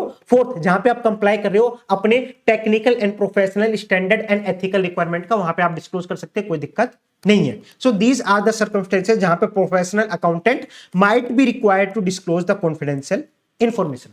अब इसी का एक और पार्ट है, जब भी आप डिस्क्लोज करोगे कॉन्फिडेंशियल इंफॉर्मेशन को, डिस्क्लोज करना आपको इन सर्कमस्टेंसेस के अंदर डिस्क्लोज करें, कोई दिक्कत नहीं है, बट आपको एक चीज का ध्यान रखना है, यार आप देखो आप तो डिस्क्लोज कर रहे हो, कहीं उससे कोई थर्ड पार्टी टू इफेक्ट नहीं हो रही। जैसे मैं मोटा भाई की इंफॉर्मेशन डिस्क्लोज कर रहा हूं, बट उससे मोटा भाई के जो सप्लायर है वो इफेक्ट हो जाएगा। क्यों इफेक्ट हो जाएगा सर? जो इंफॉर्मेशन मैं डिस्क्लोज कर रहा हूं कहीं ना कहीं है ना, वो मोटा भाई के सप्लायर से रिलेटेड है, मतलब इट मींस मोटा भाई जो परचेज करते हैं उससे रिलेटेड है। अब वो जैसे ही मैं डिस्क्लोज करूंगा तो सप्लायर की कुछ ना कुछ इंफॉर्मेशन डिस्क्लोज होगी जो सप्लायर की कॉम्पिटिटर को पता चल जाएगी। तो कहीं ना कहीं थर्ड पार्टी का इंटरेस्ट इफेक्ट हो रहा है ना, तो आपको वो भी कंसीडर करना पड़ेगा कि कितना इंटरेस्ट इफेक्ट हो रहा है, आपको कैसे क्या कंसीडर करना है, वो सारी चीज आपको ध्यान रखना है। Whether the interest of any party including third party whose interest might affected, आपको वो भी कंसीडर करना पड़ेगा। सेकंड, जो भी इंफॉर्मेशन आप डिस्क्लोज कर रहे हो कॉन्फिडेंशियल इंफॉर्मेशन, आपके पास पक्का सबूत होना चाहिए। ऐसा नहीं मैंने व्हाट्सएप यूनिवर्सिटी से जो इंफॉर्मेशन आई मैंने वो डिस्क्लोज कर दी, नहीं, आपके पास रिलीवेंट इंफॉर्मेशन होनी चाहिए, नोन एंड सब्सटेंशिएटेड। ठीक है सर। थर्ड, कैसे आपको कम्युनिकेट करना है, आपको वो भी पता होना चाहिए कि मैं ओरली कम्युनिकेट करूंगा, मैं रिटर्न में कम्युनिकेट करूंगा, किससे कम्युनिकेट करूंगा, वो सारी इंफॉर्मेशन आपको पता होनी चाहिए जब भी आप डिस्क्लोज करोगे कॉन्फिडेंशियल इंफॉर्मेशन। इन सारी चीज को आप कंसीडर करके चलोगे। लास्ट, जिससे मैं कम्युनिकेट कर रहा हूं वो एप्रोप्रिएट रिसिपिएंट तो है ना, आपको वो भी कंसीडर करना पड़ेगा।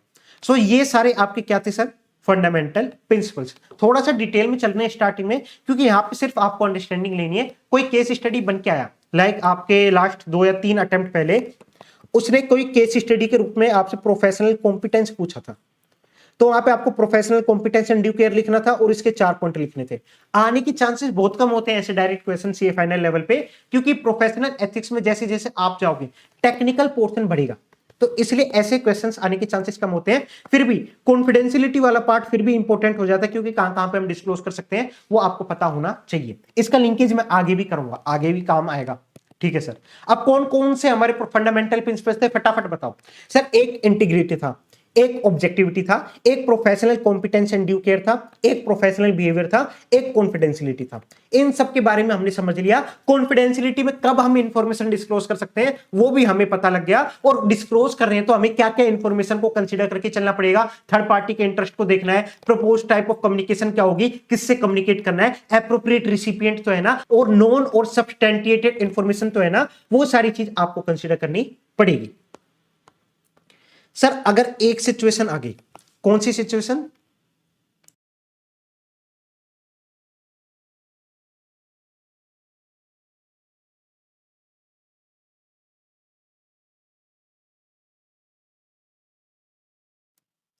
कौन सी सिचुएशन सर, जैसे मैं ऑब्जेक्टिविटी का कंप्लाइज कर रहा था, ऑब्जेक्टिविटी मेंटेन कर रहा था, बट इससे कहीं ना कहीं मेरी कॉन्फिडेंशियलिटी ब्रीच हो रही है। इट मींस एक फंडामेंटल प्रिंसिपल्स को कंप्लाई कर रहा हूं, बट उससे कॉन्फ्लिक्ट आ रहा है दूसरे फंडामेंटल प्रिंसिपल्स के अंदर। अब मैं क्या करूं सर, इसका कंप्लाइज करूं तो ये कॉन्फ्लिक्ट में आ रहा है, इसका कंप्लाइज करूं तो ये कॉन्फ्लिक्ट में आ रहा है। उस केस के अंदर आप एक काम करो, कंसल्ट करो, किससे, विद इन दी ऑर्गेनाइजेशन किसी जिस जो एक्सपीरियंस मेंबर उससे कंसल्ट करो।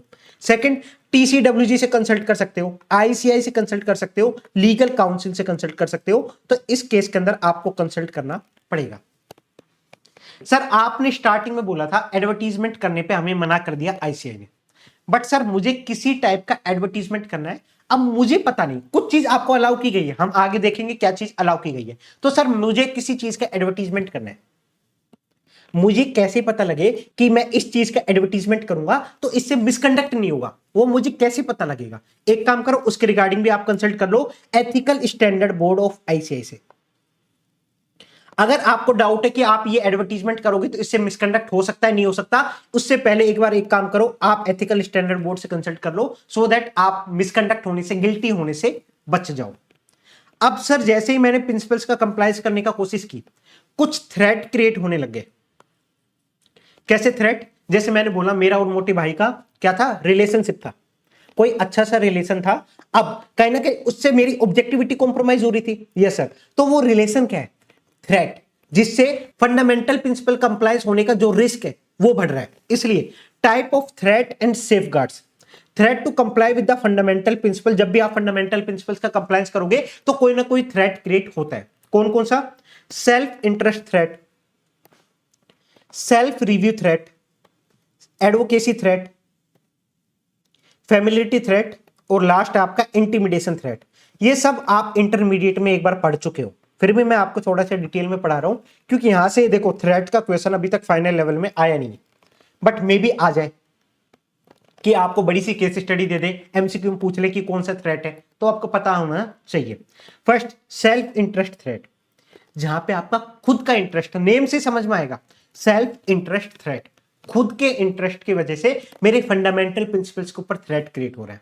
सर खुद के इंटरेस्ट की वजह से कैसे? अब मुझे पता है मोटा भाई मुझे 1 करोड़ रुपए देते हैं, किसके? ऑडिट के।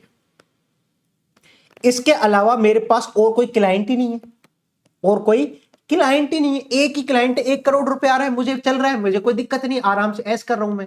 बट अगर मैंने यहां पे गलत इंफॉर्मेशन दी, इट मींस गलत ओपिनियन देने की कोशिश करी, हाँ मुझे पता है इस फाइनेंशियल स्टेटमेंट के अंदर गड़बड़ी है, बट मैंने गलत ओपिनियन दिया, इट मींस मैंने एडवर्स ओपिनियन देने की कोशिश करी, तो कहीं ना कहीं मोटा भाई मेरा अपॉइंटमेंट कैंसिल कर देगा। आपको ऐसा लगेगा? Yes sir. इसलिए कहीं ना कहीं खुद के इंटरेस्ट की वजह से आप क्या कर रहे हो, आपका सेल्फ इंटरेस्ट थ्रेट क्रिएट हो रहा है, जहां पे फंडामेंटल प्रिंसिपल्स का कंप्लायंस करने में दिक्कत आ सकती है। या फिर आपको पता है कि यार अगर मैंने आपकी कोई बिडिंग स्टार्ट हुई, जैसे बिडिंग होती है कि आपको टेंडर निकलते हैं कि आपको प्रोजेक्ट लेने के चक्कर में, जैसे गवर्नमेंट ने टेंडर निकाले, यार हमारी ये पीएसयू है, इसकी ऑडिट करनी है, गवर्नमेंट ने टेंडर निकाले, भैया जो जो चार्टर्ड अकाउंटेंट आके फिल कर दो, और जो बढ़िया वाला होगा हम उसको टेंडर दे देंगे। तो आपने क्या करा, सबसे कम अमाउंट फिल कर दी, जैसे आपको टेंडर मिल जाए।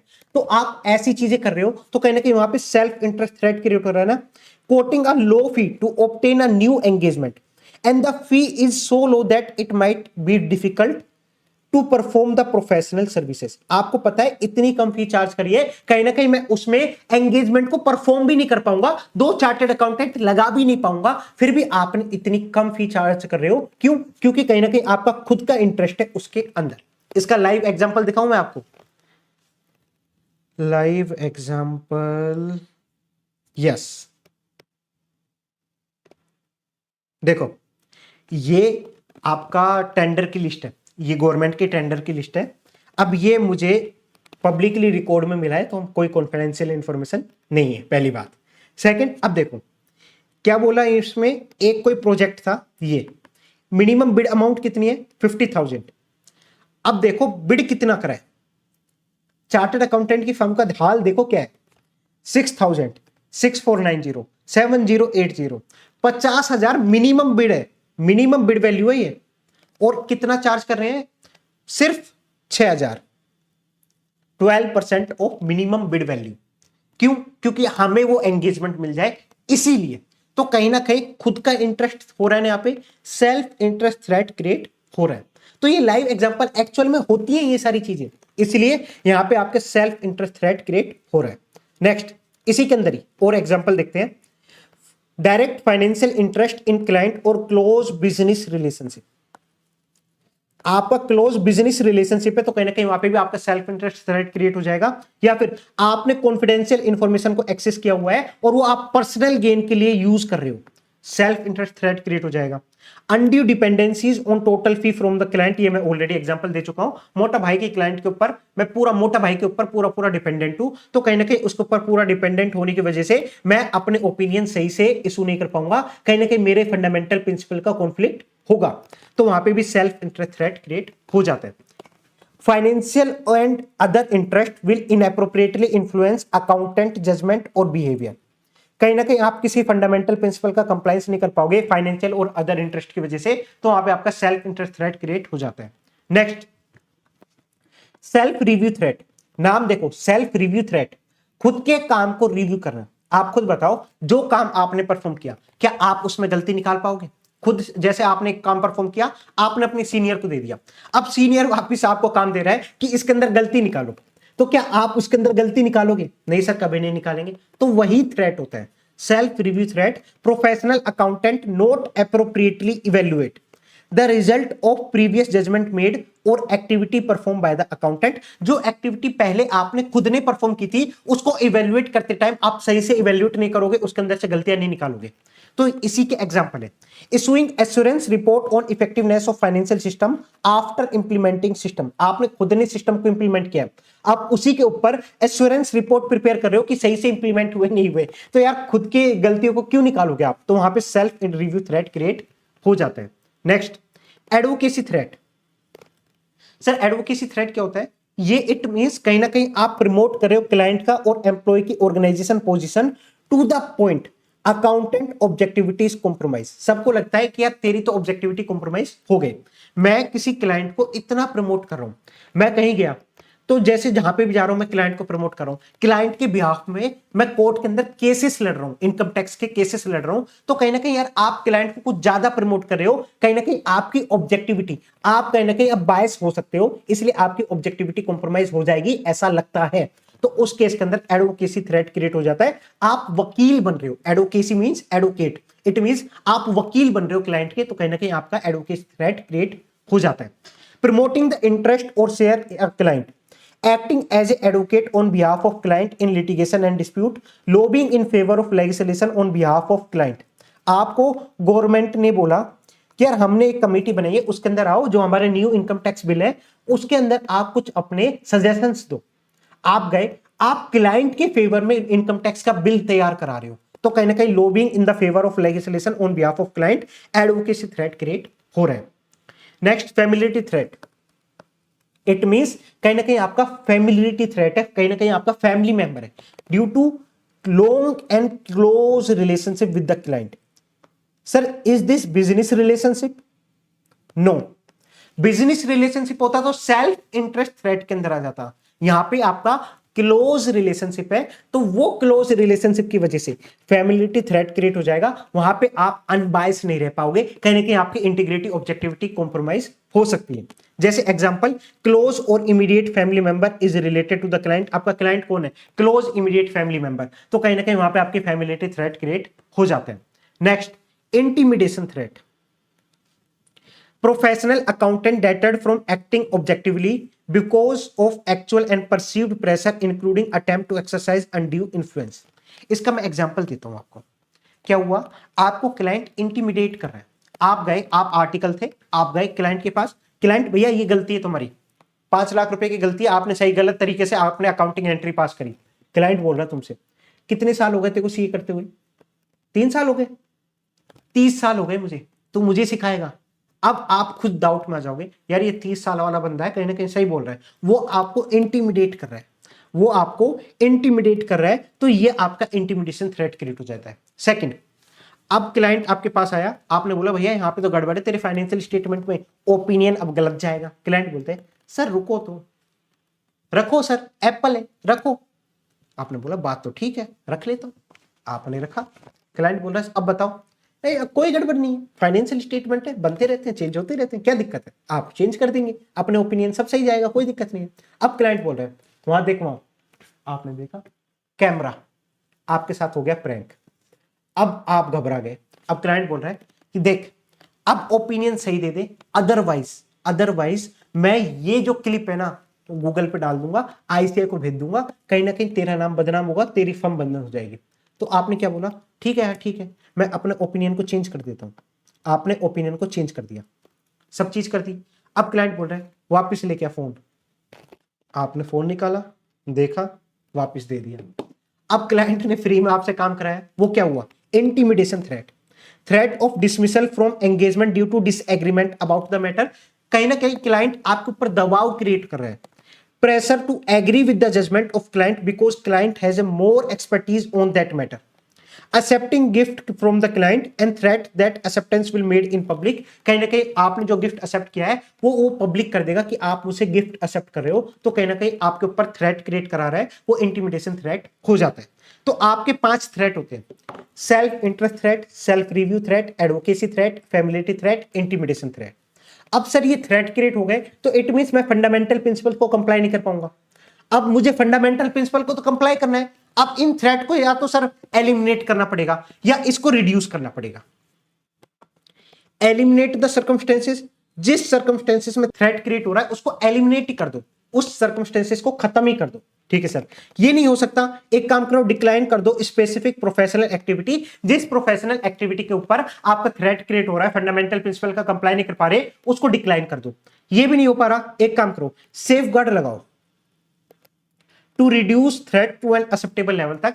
आपका जो पहले थ्रेट इतना था आप उसके ऊपर सेफगार्ड लगा दो, सो दैट ये थ्रेट होते होते इतना आ जाए कि जो हमारे लिए और आपके लिए एक्सेप्टेबल लेवल का हो, उतना थ्रेट तक आप ले आओ तो चल जाएगा, कोई दिक्कत नहीं है। तो आपके पास 3 ऑप्शन है, जिस वजह से थ्रेट क्रिएट हो रहा है उसको एलिमिनेट कर दो, या फिर विड्रॉल कर दो उस एंगेजमेंट से, आप उस एंगेजमेंट को आप हटा ही दो, आप विड्रॉल ही कर दो, या फिर आप सेफगार्ड लगा के उसको एक्सेप्टेबल लेवल तक ले आओ। इसका मैं आपको एग्जांपल देता हूं। सर मैं किसी क्लाइंट पे जाता था, ABC एंड कंपनी, 4-5 साल हो गए। अब वहां पे जो क्लाइंट पे मेरे साथ इंटरेक्ट करता था वो इस क्लाइंट की डॉटर थी। अब हमारे हर साल इंटरेक्शन हो, 5 साल हो गए। अब कहीं ना कहीं इंटरेक्शन के साथ साथ ताका बढ़ने लगा। अब उसके बाद अब इसकी मेरे साथ हो गई शादी, अब ये मेरी बन गई वाइफ।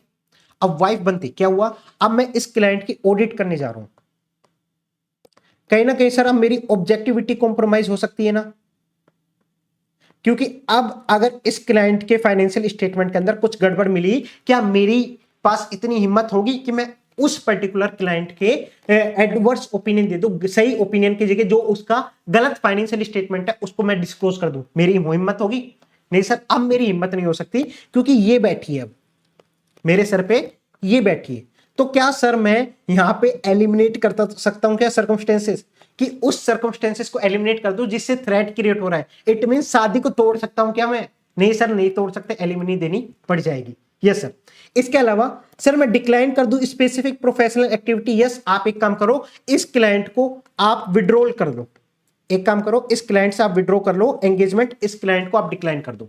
या फिर एक काम करो, सेफ गार्ड लगा लो। सर सेफ गार्ड मींस एक काम कर, अब आप मत करने जाओ एंगेजमेंट को, अब एक काम करो, आप अपने पार्टनर को भेज दो, पार्टनर अब ये एंगेजमेंट, ये क्लाइंट तू संभाल, मैं नहीं करूंगा। अगर मैं नहीं किया तो कहीं ना कहीं मेरे फंडामेंटल प्रिंसिपल इफेक्ट होंगे, कहीं ना कहीं थ्रेट क्रिएट होगा। तो आपने क्या करा, अप्लाई करा सेफ गार्ड्स। तो आपके पास ये ऑप्शंस होते हैं जिससे आप थ्रेट को कम कर सकते हो। सर सेफ गार्ड्स कौन कौन से हो सकते हैं? To reduce threat to an acceptable level, आप क्या कर सकते हो सर, एक एडिशनल टाइम डिवोट कर सकता हूं और क्वालिफाइड पर्सनल को रिक्वायर्ड टास्क पे लगा सकता हूं। आपको लगता है यहां पे थ्रेट क्रिएट हो सकता है, एक काम करो, एडिशनल टाइम डिवोट करो, साथ साथ क्वालिफाइड पर्सनल को लगाओ, सो दैट वो गलतियां ना हो। ठीक है sir. Next, having appropriate reviewer who is not a member of team review the work perform as necessary. आपने जो वर्क परफॉर्म कराया है उसको रिव्यू कराओ, थर्ड पर्सन से रिव्यू कराओ, एंगेजमेंट टीम के मेंबर से रिव्यू मत कराओ, थर्ड पर्सन से रिव्यू कराओ, सो दैट उसे पता लग जाएगा कहीं ना कहीं आपकी फंडामेंटल प्रिंसिपल का कहीं कंप्लाई तो नहीं हो रहा, उसको पता लग जाएगा। तो कहीं ना कहीं ऐसे आप सेफगार्ड्स को लगा सकते हो। नेक्स्ट, डिफरेंट पार्टनर और एंगेजमेंट टीम को इन्वॉल्व कर लो for the non assurance services.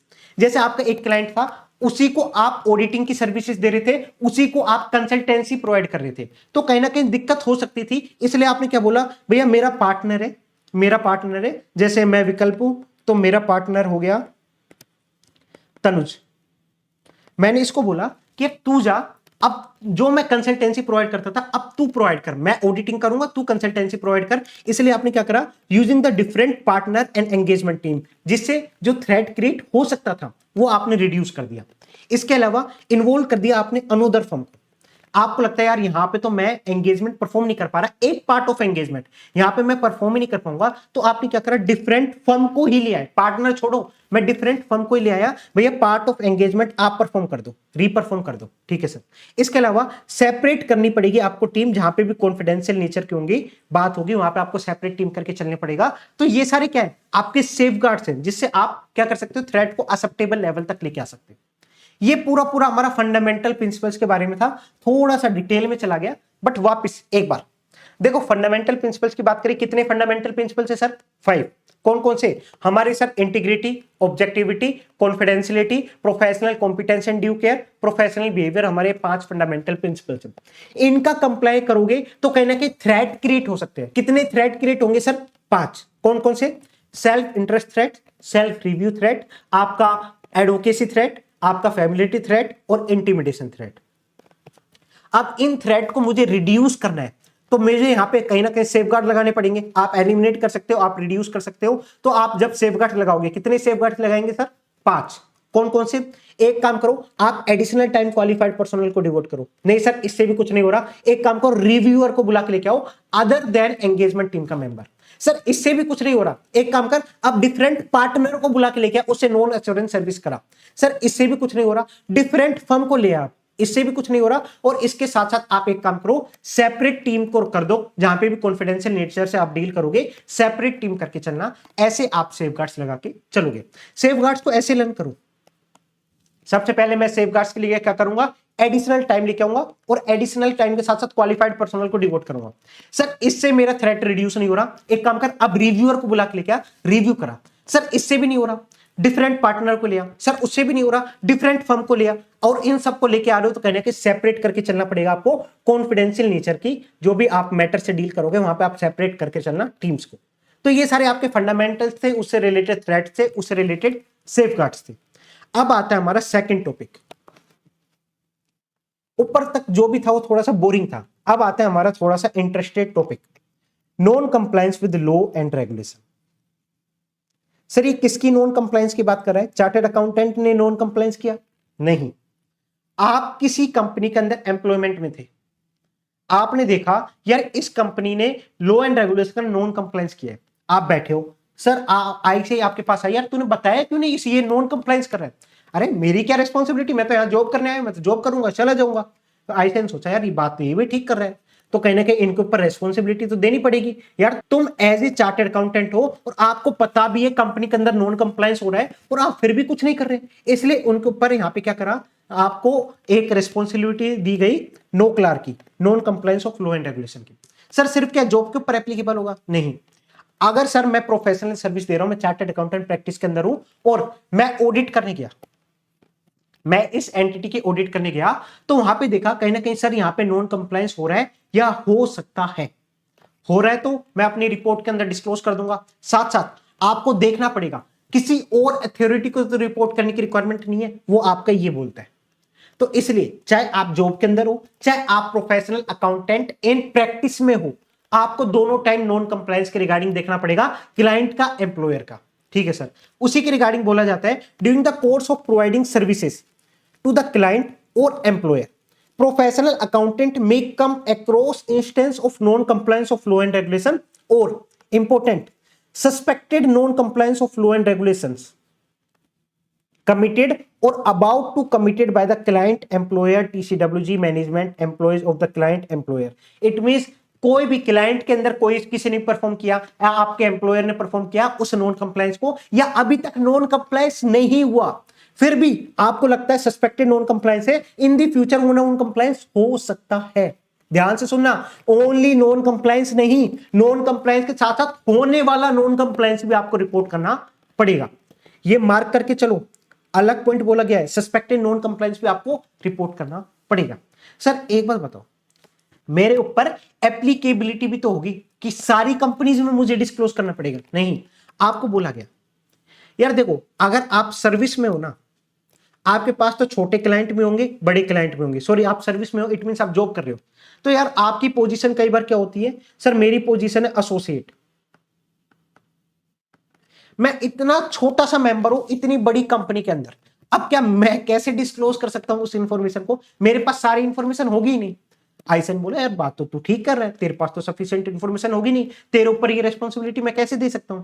इसलिए किसको बोला गया कि यार देखो अगर आप सीनियर लेवल एम्प्लॉय हो, सीनियर लेवल एम्प्लॉय हो, केएमपी हो, डायरेक्टर हो, चार्टेड अकाउंटेंट के साथ साथ आप डायरेक्टर हो किसी कंपनी के अंदर और वहां पे जॉब कर रहे हो, तो भैया अब आपकी रिस्पॉन्सिबिलिटी आ गई, senior professional accountant in service being employ of listed entity which are KMPs, directors, officers, senior employees, then आपकी रिस्पॉन्सिबिलिटी है, अगर आपको कंपनी के अंदर कोई non compliance of law and regulation मिलता है तो आपको रिपोर्टिंग करनी पड़ेगी, but applicable only on listed entities. ध्यान रखना, only and only listed entities के ऊपर एप्लीकेबल होगा। अगर आप कोई अनलिस्टेड कंपनी के डायरेक्टर हो तो वहां पे आपको रिपोर्ट करने की रिक्वायरमेंट नहीं है, ओनली लिस्टेड कंपनी के आप केएमपी हो और आप चार्टेड अकाउंटेंट हो तो आपकी रिस्पॉन्सिबिलिटी हो जाएगी कि आपको non compliance of law and regulation के तौर पे आपको रिपोर्ट करना पड़ेगा। सर अगर मैं जॉब में नहीं हूं, सर्विस में नहीं हूं, मैं एज ए प्रैक्टिस में हूं, तो डायरेक्ट बोला गया आप ऑडिट करने जाओगे? यस सर मैं ऑडिट करने जाऊंगा। अगर आप ऑडिट करने जा रहे हो लिस्टेड एंटिटी को, दोनों में देखो फर्क नहीं करा, आईसीआई बिल्कुल सही है कि हम फर्क करके नहीं चलेंगे, यहां पे हमने लिस्टेड एंटिटी बोला तो यहां पे भी हम लिस्टेड एंटिटी बोल के चलेंगे। बट अगर आप ऑडिट करने जा रहे हो लिस्टेड एंटिटी की जिसकी नेटवर्थ 250 सीआर और मोर, ऊपर नहीं बोला 250 सीआर का, नीचे नीचे बोला जिसकी नेटवर्थ 250 सीआर और उससे ज्यादा है, आप ऐसी कंपनी की ऑडिट करने जा रहे हो, ध्यान से ऑडिट करने जा रहे हो, कोई और सर्विस नहीं, ऑडिट करने जा रहे हो, तो उस केस के अंदर आपको नो क्लार की एप्लीकेबिलिटी लग जाएगी। It means non compliance of law and regulation के रिगार्डिंग आप रिपोर्ट करना पड़ जाएगा। ओके सर, ये आपकी एप्लीकेबिलिटी थी। अब एक पॉइंट सर, अगर मैं कंपनी के अंदर जॉब करता था, मैं ऑडिट करने कर गया था, मुझे पता लगा कंपनी का एक डायरेक्टर है, क्या नाम है इसका सर? इसका नाम है पांडे जी। इसने क्या करा? इसने पर्सनल मिसकंडक्ट किया है, इसने कंपनी का कोई नॉन कंप्लायंस नहीं हुआ, बट इसका पर्सनल कोई नॉन कंप्लायंस किया, इसने पर्सनल खुद के लेवल पे कोई मिसकंडक्ट किया है, पर्सनल लेवल पे, कंपनी लेवल पे नहीं है, कंपनी का कुछ भी नॉन कंप्लायंस नहीं हुआ, बट इसका खुद का पर्सनल है, तो सर क्या हमें उस डायरेक्टर को रिपोर्ट करना पड़ेगा? नहीं, आपको साफ साफ मना कर दिया, NOCLAR does not address personal misconduct unrelated to the business activity. अगर आपकी बिजनेस एक्टिविटी से रिलेटेड नहीं है वो मिसकंडक्ट, तो आपको रिपोर्ट करने की रिक्वायरमेंट नहीं है ऑफ द क्लाइंट और employing organisation. Non compliance by the parties other than listed out of NOCLAR definition, ये हम ऑलरेडी बता चुका हूं मैं। अगर लिस्टेड एंटिटी नहीं है तो आपको रिपोर्ट करने की रिक्वायरमेंट नहीं है। सर नो क्लार के अंदर क्या क्या कवर होता है? आप बोले बार बार नॉन कंप्लायंस को रिपोर्ट करना है, नॉन कंप्लायंस को रिपोर्ट करना है। नॉन कंप्लायंस मतलब क्या? नॉन कंप्लायंस मींस जैसे कोई फ्रॉड हो रहा है, कोई करप्शन या ब्राइबरी का केस हो, आपको पता लगा हो और आप सीनियर मेंबर हो, या फिर आप ऑडिट करने जा रहे हो तो आपको रिपोर्ट करना पड़ेगा। मनी लॉन्ड्रिंग का कोई केस हो, या कोई सिक्योरिटी मार्केट का नॉन कंप्लायंस हो एंड ट्रेडिंग का, डेटा प्रोटेक्शन का हो, या फिर एनवायरमेंट का हो, एज सच सारे non compliance of law and regulation, इसके रिगार्डिंग आपको क्या करना पड़ेगा? रिपोर्ट करना पड़ेगा, अगर आपके ऊपर एप्लीकेबिलिटी लग जाती है तो। सर रिपोर्ट कैसे करूंगा? आपने बोला रिपोर्ट करना है, एप्लीकेबल हो जाएगा आपके ऊपर, क्या कौन कौन से नॉन कंप्लायंस हो सकते हैं, वो सारी चीज तो बताया, बट मुझे बताओ तो सही कैसे रिपोर्ट करना है। Steps to respond NOCLAR, obtain understanding of the matter, पहले आप खुद उस मैटर की अंडरस्टैंडिंग लोगे जो आपको पता लगा यहाँ पे non compliance of law and regulation हो सकता है या हो गया है, तो उसकी आपने अंडरस्टैंडिंग ली। नेक्स्ट उस मैटर को एड्रेस करोगे किससे? मैनेजमेंट से, टीसीडब्ल्यूजी से, भैया आपके यहाँ पे नॉन कंप्लायंस हुआ है, इसके रिगार्डिंग मुझे इंफॉर्मेशन प्रोवाइड करो। ऐसा नॉन कंप्लायंस के रिगार्डिंग आपने सीनियर लेवल पे आपने क्या करा? एड्रेस करा उस पर्टिकुलर मैटर को। फिर आप एडवाइस लोगे, देन डिटरमाइन करोगे यार फर्दर एक्शन की नीड है या नहीं है, या मैनेजमेंट ने उसको ठीक कर दिया, या कोई फर्दर एक्शन की नीड है। इसके बाद आप देखोगे अगर फर्दर एक्शन की नीड है तो एप्रोप्रिएट अथॉरिटी को डिस्क्लोज करना है नहीं करना, आप उसको डिटरमाइन करोगे। कोई एप्रोप्रिएट अथॉरिटी, जैसे कोई कंपनी एक्ट का नॉन कंप्लायंस हुआ तो आप आरओसी को इन्फॉर्म करना नहीं करना, आपको वो देखना पड़ेगा। नेक्स्ट इमिटेंट ब्रीच आपको देखना पड़ेगा। इमिटेंट ब्रीच मींस अभी नॉन कंप्लायंस नहीं हुआ, होने वाला है, होने वाला है। इट मींस इमिटेंट ब्रीच, होने वाला ब्रीच, उसको भी कंसीडर करोगे। साथ साथ डॉक्यूमेंटेशन भी मेंटेन करके चलोगे, जो भी आपका नॉन कंप्लायंस के रिगार्डिंग उसका डॉक्यूमेंटेशन भी आपको मेंटेन करके चलना पड़ेगा। स्टेप्स क्या है सर? सबसे पहले मैंने खुद ने अंडरस्टैंडिंग ली, अच्छा अच्छा अच्छा ये नॉन कंप्लायंस है, मैंने ऊपर एड्रेस करा मैटर को, ठीक है, सीख करा एडवाइस, फिर देखा फर्दर एक्शन लेने की नीड है या नहीं है। अगर है तो कहीं ना कहीं मैं देखूंगा कि यार एप्रोप्रिएट अथॉरिटी कौन सी है जिसको डिस्क्लोज करना है, उसको डिटरमाइन करूंगा, इमिटेंट ब्रीच को देखूंगा, फिर डॉक्यूमेंटेशन करूंगा। ये सारे मेरे स्टेप्स हैं। लास्ट आता है आपका नो क्लार वर्सेस SA 250, इसको आप होल्ड पे डालो, इसको हम डिस्कस करेंगे जब हम SA 250 कर लेंगे, उसके बाद इसको डिस्कस करेंगे, सो दैट आपको बेटर क्लैरिटी मिले, SA 250 के साथ इजीली आप कंपेयर कर पाओ। तो ये पूरा पूरा हमारा नो क्लार से रिलेटेड कॉन्सेप्ट था। नो क्लार क्या कहता है सर? अगर कोई भी non compliance of law and regulation हो, चाहे होने वाला हो सस्पेक्टेड नॉन कंप्लायंस, या हो चुका हो, कमिट कर चुके हो, क्लाइंट ने, एम्प्लॉयर ने, उसके मैनेजमेंट ने, उसके एम्प्लॉयज ने, किसी ने भी ऐसा कंप्लाई करा है, नॉन कंप्लायंस किया है, आपको रिपोर्ट करना पड़ जाएगा। एप्लीकेबिलिटी कब होगी? सर मैं अगर सर्विस के अंदर हूं और मैं सीनियर एम्प्लॉय हूं लिस्टेड एंटिटी का, जैसे मैं KMP, जैसे आपका डायरेक्टर हो गया, सीनियर ऑफिसर हो गया, या फिर आपका कोई सीनियर लेवल पे एम्प्लॉय हो गया, तो उन सब चीजों के रिगार्डिंग आपके ऊपर एप्लीकेबल हो जाएगा, आपको रिपोर्टिंग करनी पड़ जाएगी। सर अगर मैं प्रैक्टिस में हूं, आप ऑडिट करने जा रहे हो लिस्टेड एंटिटी की जिसकी नेटवर्थ 250 CR या उससे ज्यादा है, तो आपको रिपोर्टिंग करनी पड़ जाएगी। स्टेप्स हम ऑलरेडी कंसीडर कर चुके हैं। अब आता है धीरे धीरे हमारे मेंबरशिप पे। अब आपको एक अजम्पशन लेनी पड़ेगी। सर कैसी अजम्पशन? कि आप सीए बन चुके हो। सर ये अजम्पशन तो मैं लेने के लिए रेडी हूं, ये अजम्पशन लेने के लिए तो मैं रेडी हूं। आप सीए बन चुके हो? सर यस सर मैं बन गया सीए, अब मैं 7वें आसमान पे हूं। अब बताओ आगे क्या करना है। अब जैसे ही आप सीए बने, अब मैं आपको पूरा प्रोसीजर बताता हूं। जैसे आपका सीए फाइनल का रिजल्ट आया, आपको दिखे 2 पिंक पिंक कलर के वर्ड, ये वर्ड दिखे आपको 2, ग्रुप 1 ग्रुप 2 के, आप हो गए पास। तो सर मैं आईसीआई का मेंबर बन गया, बढ़िया बात है। नहीं बने। अब आपको क्या करना पड़ता है? मेंबरशिप के लिए अप्लाई करना पड़ता है। सर कैसे अप्लाई करेंगे? पैसे देके एसएसपी पोर्टल पे जाके आपको अप्लाई करना पड़ेगा। वहां से अप्लाई करोगे, आपको मेंबरशिप नंबर मिलता है। मेंबरशिप नंबर मिलना मतलब क्या होता है कि ये आईसीआई के मेंबर का रजिस्टर है, इस पे आपका नेम क्या हो जाएगा? रजिस्टर हो जाएगा, और आपको नंबर प्रोवाइड कर दिया जाएगा कि आपका नंबर क्या है, 4,07,827, ऐसा कोई आपको नंबर प्रोवाइड कर दिया जाएगा। ये आपको नंबर प्रोवाइड कर दिया गया, इट मींस अब आप बन चुके हो आईसीआई के मेंबर। अभी तक नहीं थे, अब आप बने हो आईसीआई के मेंबर। तो इसी के रिगार्डिंग बोला गया मेंबरशिप ऑफ इंस्टीट्यूट। कितने टाइप की मेंबरशिप होती है? एक होता है एसोसिएट, एक होता है फेलो मेंबर। सर ये क्या प्रीमियम और या क्या नॉर्मल सब्सक्रिप्शन है क्या? नहीं, ये आपका एसोसिएट और फेलो मेंबर कब होते हैं? आपके हाथ में नहीं है कि आपको फेलो मेंबरशिप चाहिए, आपको एसोसिएट मेंबरशिप चाहिए, नहीं। स्टार्टिंग में आपके हाथ में कुछ नहीं होता, आपको एसोसिएट मेंबरशिप माना जाएगा। एसोसिएट मतलब छोटे मोटे मेंबर, जो जस्ट अभी चार्टर्ड अकाउंटेंट बने हैं, उसको हम एसोसिएट मेंबर बोलते हैं।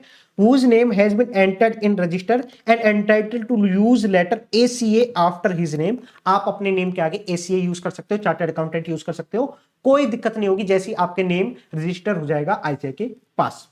बट एक होती है आपकी मेंबरशिप फेलो मेंबरशिप। ये आईसीआई के फेलो मेंबर्स होते हैं, इट मींस ज्यादा लगाव वाले मेंबर्स। ज्यादा लगाव वाले मेंबर्स स्टार्टिंग में थोड़ी बन जाएंगे, थोड़ा टाइम दो आईसीआई को, थोड़ा पैसा दो, तो जब आप फेलो मेंबरशिप बनते हो इट मींस आपको 5 ईयर हो गए। और आईसीआई बोलती है यार तुम जॉब करने वाले, तुम हमारे क्या फेलो मेंबर बने को, हम तो सिर्फ चार्टर्ड अकाउंटेंट प्रैक्टिस के ऊपर ध्यान देंगे।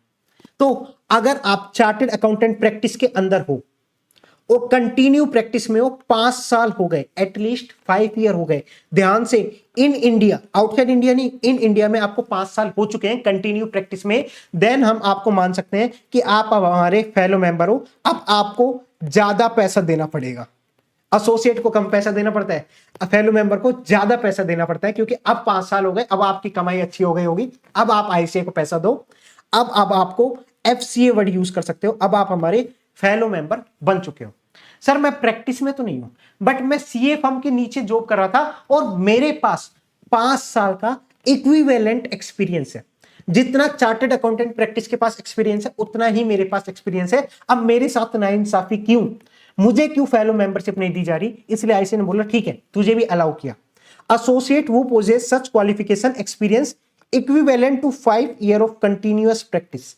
अगर आपके पास भी उतना एक्सपीरियंस है देन हम भी आपको एफसीए मान के चलेंगे, कोई दिक्कत नहीं है। आपके नेम के आगे आप एफसीए यूज कर सकते हो एसीए के जगह, बट आपको 5 साल तो निकालने पड़ेंगे।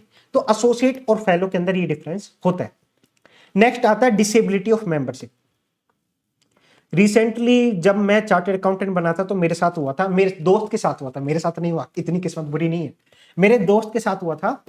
उसकी एज 21 ही नहीं थी, 20 एज थी। सर इतना छोटा, अब डॉक्यूमेंट में तो गड़बड़ हो ही सकती है ना, ठीक है। तो एज 21 नहीं थी। अब 21 एज नहीं थी तो अब उसको बोल दिया आईसीआई ने भैया अब आपको मेंबरशिप नहीं दी जा सकती, आप निकल जाओ यहां से।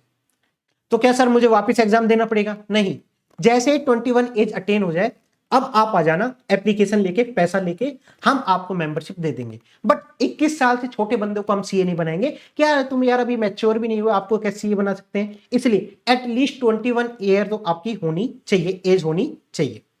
नोट अटेन एज 21 ईयर, अगर आप 21 ईयर तक नहीं हो तो आप डिसेबल हो, आप आईसीआई के मेंबर नहीं बन सकते। सर अगर मैं अनसाउंड माइंड हूं तो? Unsound mind means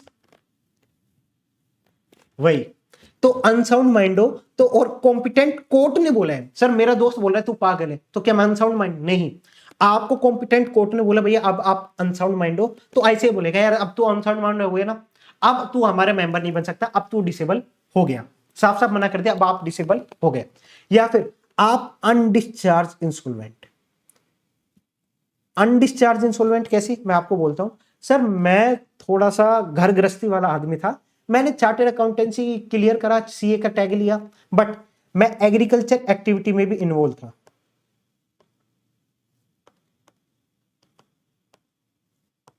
agriculture activity, मैं टाइम टू टाइम अपनी खेती करता था, पैसे कमाता था, और हाँ प्रैक्टिस भी करता रहता था, कोई दिक्कत नहीं थी। बट एक दिन क्या हुआ, मेरा पंजाब में था, एक दिन क्या हुआ, फ्लड आई, सारी एग्रीकल्चर एक्टिविटी मेरी हो गई बर्बाद। जो इस टाइम केस चल रहा है पंजाब में, जम्मू एंड कश्मीर में, मेजर वहां पे फ्लड आई हुई है। तो क्या हुआ, मेरी सारी एग्रीकल्चर एक्टिविटी हो गई बर्बाद। इट मीन जितना भी पैसा मैंने लगाया था एग्रीकल्चर एक्टिविटी में सब बर्बाद हो गया। अब मेरे पास 1 रुपया नहीं है। इट मीन्स अब मैंने कोर्ट के पास जाके बोला भैया जो मैंने लोन लिया था एग्रीकल्चर एक्टिविटी के लिए मैं उसको रीपे नहीं कर पाऊंगा, अब मैं हो गया इंसॉल्वेंट। कोर्ट ने बोला ठीक है अब आप इंसॉल्वेंट हो गए, कोई दिक्कत नहीं है। इट मीन्स आप हो अनडिस्चार्ज, अभी तक आप इंसॉल्वेंटी हो, उसको हम बोलेंगे अनडिस्चार्ज इंसॉल्वेंट। तो अब आप आईसीआई के मेंबर बनने लायक नहीं हो अगर आप अनडिस्चार्ज इंसॉल्वेंट हो गए। नेक्स्ट, अगर आप डिस्चार्ज हो गए इंसॉल्वेंट, अब आप डिस्चार्ज हो गए, इट मींस अब आप इंसॉल्वेंट नहीं रहे, but not obtain certificate from court stating that insolvency was caused due to misfortune without any misconduct on his part. Sir इस केस के अंदर मेरे पास धीरे धीरे करके प्रैक्टिस से पैसा आने लगा, अब मैं इंसॉल्वेंट नहीं रहा, तो अब मैं हो गया डिस्चार्ज इंसॉल्वेंट। जब पहले आप इंसॉल्वेंट हुए तो कोर्ट ने बोला था आप इंसॉल्वेंट हो, तब आप इंसॉल्वेंट माने गए थे। जब आप डिस्चार्ज इंसॉल्वेंट बोल रहे हो तो कोर्ट से आपको सर्टिफिकेट लेना पड़ेगा कि आप डिस्चार्ज हो गए। साथ साथ ये भी बताना पड़ेगा जो पहले मेरी जो इंसॉल्वेंसी हुई थी वो ड्यू टू मिसफॉर्च्यून हुई थी। इट मींस एग्रीकल्चर एक्टिविटी जो मैं परफॉर्म कर रहा था, अब फ्लड भैया मैंने जानबूझ के थोड़ी लेके आया, वो तो भैया ड्यू टू मिसफॉर्च्यून हुई थी, मेरी किस्मत खराब थी, फ्लड आ गया, तो उससे क्या हुआ, ड्यू टू मिसफॉर्च्यून मेरी इंसॉल्वेंसी हुई थी और उसका आपने अभी तक सर्टिफिकेट ऑब्टेन नहीं किया। अगर आप सर्टिफिकेट ऑब्टेन कर लोगे आप डिस्चार्ज इंसॉल्वेंट हो गए, कोई दिक्कत नहीं, आप आईसीआई मेंबर बन जाओ। बट अभी आप डिस्चार्ज इंसॉल्वेंट तो हो गए, बट आपने सर्टिफिकेट कोर्ट से ऑब्टेन नहीं किया stating that insolvency was due to misfortune, तो उस केस के अंदर भी हम आपको अभी तक डिसेबल मान के चलेंगे। या फिर आपने क्या करा, कॉन्विक्ट कर दिया कोर्ट ने आपको, इन और आउटसाइड इंडिया, कहीं पे भी, इंडिया में भी या बाहर भी आपको कोर्ट ने कॉन्विक्ट कर दिया। सर कोर्ट ने कॉन्विक्ट क्यों करा, एक एग्जांपल देता हूं जो कि काल्पनिक है, आप खुद से रिलेट मत करना। देखो आपने क्या, कोई चार्टर्ड अकाउंटेंट था, ये ड्रम है ब्लू कलर का, इसके अंदर कोई मरा हुआ था, चार्टर्ड अकाउंटेंट ने मारा, फरार, पुलिस ने पकड़ा, उसको जेल में डाला, कोर्ट ने उसको कॉन्विक्ट कर दिया। इट मींस अगर आपको कॉन्विक्ट कर दिया कोर्ट ने और आपको पनिशेबल विद इम्प्रिजनमेंट और ऑफेंस कमिटेड बाय हिम, कहीं ना कहीं आपको इम्प्रिजनमेंट भी हुई है, तब आप आईसीआई के मेंबर नहीं रहे, अब आपको डिसेबल कर दिया गया, अब आप आईसीआई के मेंबर नहीं हो। ठीक है सर, इस केस के अंदर आप आईसीआई के मेंबर नहीं बनोगे। ड्रम का केस याद रखना, ड्रम का केस, ड्रम का केस मैं आपको लिंक भी कराऊंगा, सारे आपको पॉइंट भी लर्न हो जाएंगे। बट इसके अंदर क्या लिखा गया है आगे देखो, unless he has either granted pardon or CG has removed disability। इसका केस भी काफी अच्छा है, फिर ये भी काल्पनिक है, आपको खुद से रिलेट मत करना। देखो एक था कोई राघव दद्दा, कोई सीए राघव दद्दा था, इसने ड्रम के अंदर किसी को मारा, फरार हो गया। फिर ये कोई सीजेपी पॉलिटिकल पार्टी में आया, पॉलिटिकल पार्टी इसने ज्वाइन करी और सेंट्रल गवर्नमेंट ने इसकी डिसेबिलिटी रिमूव कर दी। इट मीन सेंट्रल गवर्नमेंट ने इसकी डिसेबिलिटी रिमूव कर दी कि यार नहीं नहीं यार तू, कोर्ट ने तुझे गलत कॉन्विक्ट किया था, तू कॉन्विक्ट नहीं है। कोर्ट ने, सेंट्रल गवर्नमेंट ने आपको डिसेबिलिटी रिमूव कर दी। इस केस के अंदर वापिस सीए राघव दद्दा मेंबर बन सकता है। मेंबर बन सकता है, कोई दिक्कत नहीं है। अब वो वापस सीए यूज कर सकता है, कोई दिक्कत नहीं है। इसलिए अगर कोर्ट ने आपको कन्विक्ट करा तो यू आर डिसेबल्ड, आप आईसीआई के मेंबर नहीं बन सकते। बट अगर आपको पार्डन ग्रांट कर दिया, सीजी ने आपकी डिसेबिलिटी को रिमूव कर दिया, उस केस के अंदर आप मेंबर बन सकते हो, कोई दिक्कत नहीं है। या फिर सर मैंने मिसकंडक्ट किया है, कोई गिल्टी हो मिसकंडक्ट का, जो हम आगे देखेंगे ना क्लोजेस जिसके अंदर आपने मिसकंडक्ट किया, वहां पे आप गिल्टी हो गए तो आपका नेम रिमूव कर दिया जाएगा, रिमूव फ्रॉम मेंबरशिप। उसकी हम पनिशमेंट देखेंगे तो आपको क्लैरिटी मिल जाएगी। So these are the disabilities. इसको सर लर्न कैसे करें? ड्रम से सर मुझे एक चीज तो पता लग गया, कॉन्विक्ट करा है कोर्ट ने ड्रम के केस के अंदर। बट डी से क्या होगा सर? डी से हो गया आपका डिस्चार्ज इंसॉल्वेंट। अगर आप डिस्चार्ज इंसॉल्वेंट हो बट आपने कोर्ट से आपने सर्टिफिकेट ऑब्टेन नहीं किया, डिसेबल। आर से हो गया आपको रिमूव करा है आपके मेंबरशिप से, क्योंकि आपने कोई मिसकंडक्ट किया है जो हमारे आगे की क्लोजेस है उसके अंदर, तो डी आर हो गया। You means undischarged insolvent, you means yes undischarged और इंसॉल्वेंट और अनसाउंड माइंड दोनों। अगर आप अनडिस्चार्ज इंसॉल्वेंट हो या फिर आप अनसाउंड माइंड हो तो उस केस के अंदर भी आपकी डिसेबिलिटी हो जाएगी। M means minor. माइनर कब होगा? आप 21 साल से छोटे हो तो हम आपको माइनर मान के चलेंगे, तो आप डिसेबल हो जाओगे, आप आईसीआई का मेंबर नहीं बन सकते। तो हमारा निमोनिक्स क्या है? ड्रम से हमारा कॉन्विक्शन हो गया। डी से आपका क्या होगा? डी से हमारा क्या होगा? डी से आप डिस्चार्ज इंसॉल्वेंट हो गया, ठीक है सर, जहां पे आपने कोर्ट से सर्टिफिकेट ऑब्टेन नहीं किया। आर से आपकी रिमूव हो गया मेंबरशिप से, क्योंकि आपने कोई मिसकंडक्ट किया है। यू से आपका अनडिस्चार्ज इंसॉल्वेंट हो गया या फिर अनसाउंड माइंड हो गया। एम से आपका माइनर हो गया। माइनर इट मींस 21 एज अब तक आपने अटेंड नहीं की। ये सारे आपके डिसेबिलिटी थी जो हमारे सेक्शन 8 के अंदर आती है। Section 8 of chartered accountancy act, companies act नहीं, चार्टर्ड अकाउंटेंसी एक्ट। अब आता है removal of name from registrar.